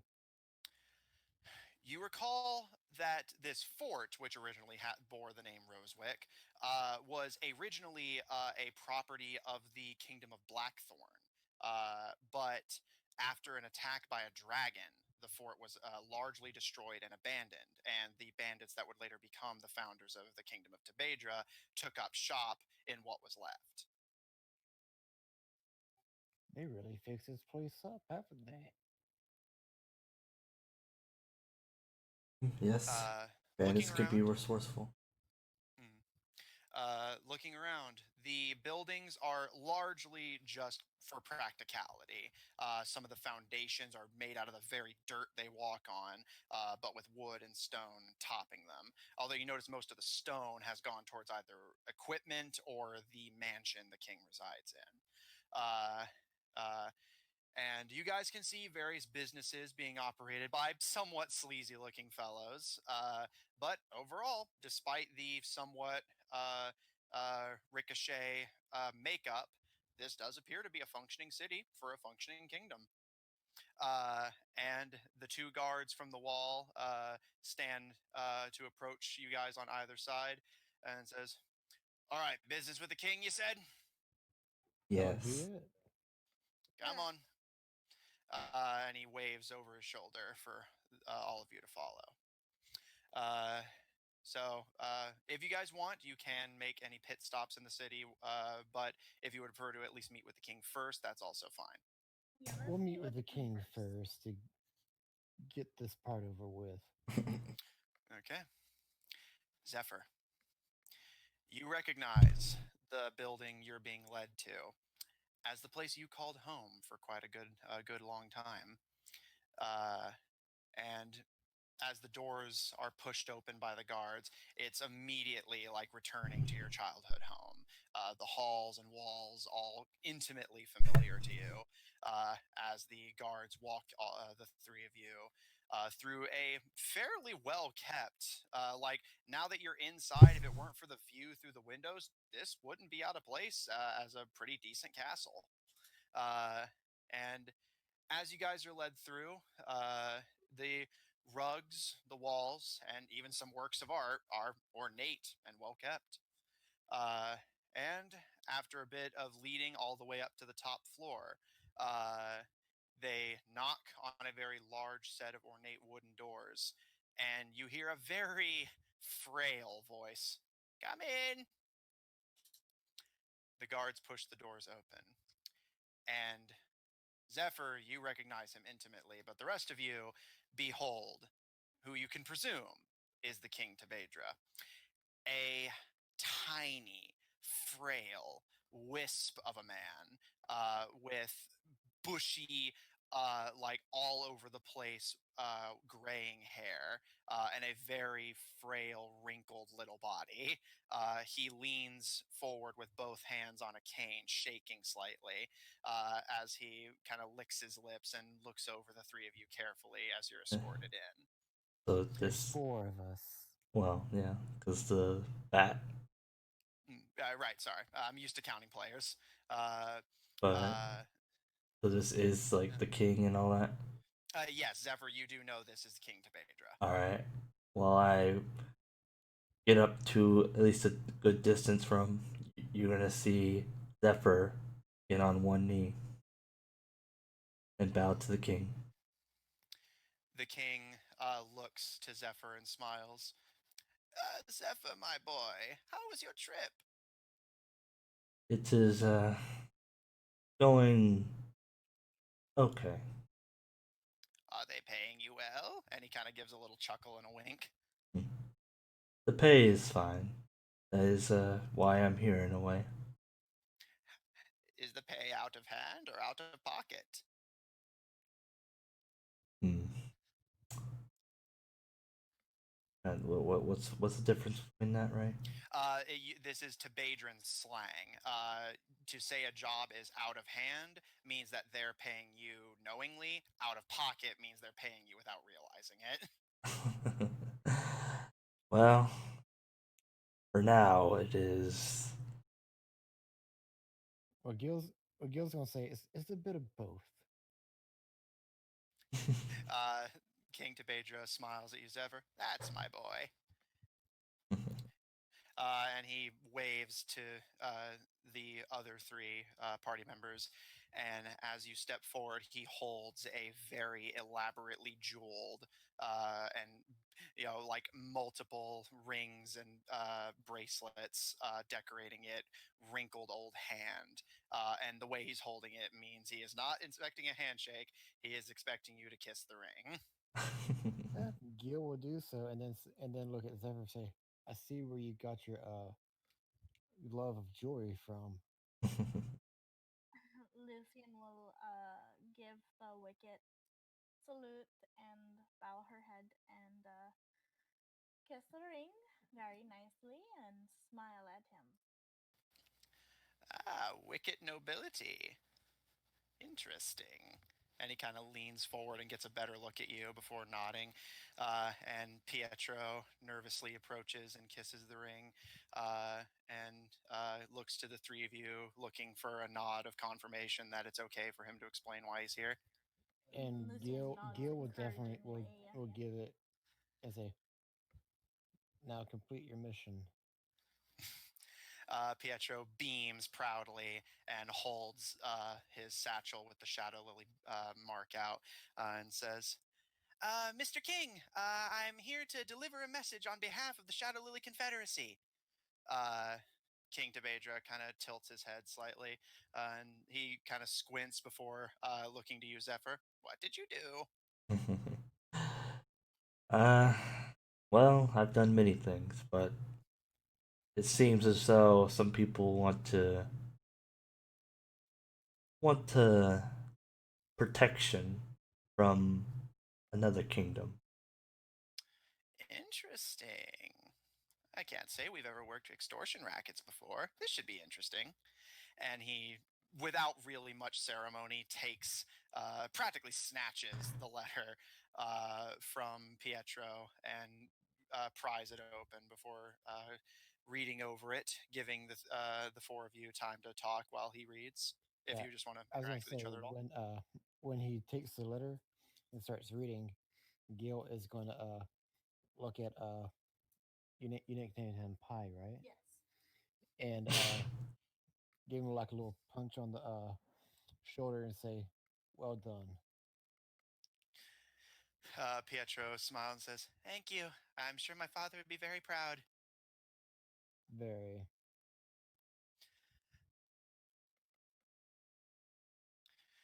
Uh, um, do the rest of you have anything? Lucian will just give him a reassuring pat on the shoulder, and your father is going to be very proud of you. You see his smile kind of falters ever so slightly, but he beams anyway and returns the satchel to its normal position with the letter delivered. And he kind of feels the pouch a bit and says, "Hoping I have enough fruit for the way home." Uh, After a moment, you hear the king clear his throat. Well, this is an interesting proposal the president throws my way. Do you all have any business you need to attend to imminently? No, Hmm. Not that I know of. If but we do need a reply to take back to her. Oh, of course. That's why I'm asking, actually. As you can see, I'm rather up there in years. I need my much more in the prime of his life son to help me make the final decision, as well as consult the rest of my family.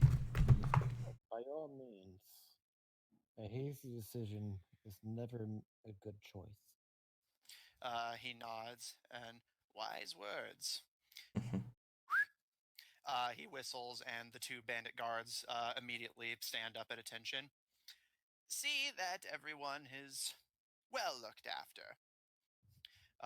Well, if I might make a request, Your Majesty, on Yes. coming into the city, uh, I was sure to tell the guards that I will expect my weapons returned. All of them. Did you get that, Mayor? He immediately nods. Longbow, battle axe, great sword, daggers, and I think that's one Javelins. extra dagger you didn't turn in. Am I correct? Ooh. Hmm. So it would be. Relax. I'm more impressed than anything. And yes, they will be returned to you. You can look them over once you have them if you wish. I The appreciate it. guards, the guards will show you to your room. Zephyr, my boy, let's catch up. It's been a while. Yes, my king. He chuckles and waves a hand. You don't need to keep up the my lord, my liege business here. I'm your father, first and foremost. And on the way out, Gil's gonna go, ooh. Lucian's gonna be muttered to us. I knew he was lying. As the doors shut behind you, the guards lead Pietro, Gil, and Lucian to a very elaborate and ornate, comfortable set of beds, silken and velvet sheets. If it weren't for the stonework walls, which clearly show a practicality first thought process, this could easily be mistaken for the finest quarters of any nobility. Gil's gonna plop down on one of the beds and relax. Lucian? Lucian's going to um check the bed. Look at the sheets, maybe like look under the pillow, fluff the pillow. She's very particular. And then once she's satisfied, she will sit on the bed first and then lay. All right. I will say, while you were searching, you did find a single gold coin under one of the Ooh. pillows.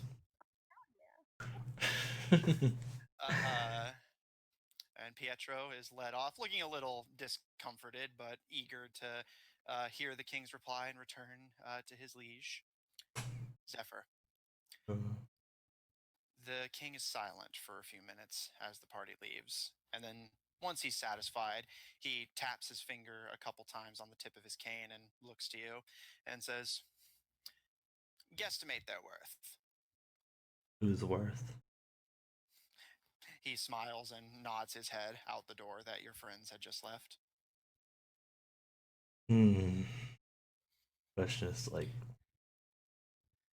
well, seeing as one of them is royalty, I would say, You see, he immediately leans over the side of his ornate stone and wooden throne and smiles at you.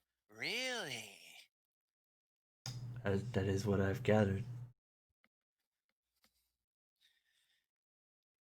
He holds up the letter from the Shadowlily Confederacy and throws it to the ground at your feet and says, unfortunately, we have allies that would not be made very happy with such an alliance. Would you care to make a bit of extra coin? I mean, obviously. That's my boy. Give me a few days. I'll pull some strings, work my own personal brand of magic, and I think we get out of this a little richer. Well, I will wait for your magic to take an effect and wait for the riches to come. He smiles and kind of gestures for you to come forward so that he can give you a kiss on the head. That's my boy. Now go see your siblings. They've missed you. All right. And as you exit the chamber, you watch as the king holds the business end of his cane over the letter and gives the cane a squeeze, and you see a large dart pierce it, and the letter starts to melt as if exposed to a powerful acid. And that's where we're going to end tonight's session. Oh, come on. We're hostages now, and we can't even continue? Oh. And little Zephyr just betrayed us? I mean, To be honest. I can't say I'm surprised either, but come on, I thought we were buddies. it's the king, man. And you had to tell him that I'm royalty. It's the king. All right. Not a very good king. I mean, he's my king. Oh, he's adorable. Now I'm like, oh, well, shit. Well, He is the king of the bandits. Now another person I'm going to have to kill. Great. You So, can Zephyr, try. I'm going to have to kill your father. Possibly even you now. Depends. We'll see. All right, so the party has now. He was lying, though. Well, That little- I actually, based off what you were talking about, he wasn't lying. So, the party has arrived at the bandit kingdom of Tabedra. Zephyr's father is the king. And Zephyr has sold out the party to whatever unknown means the king has in store. As it seems, his own personal agenda conflicts with that of the president of the Shadowlily Confederacy. With the party now, unknowingly for the most part, hostages to the bandit kingdom, we will pick up next week. See you guys then.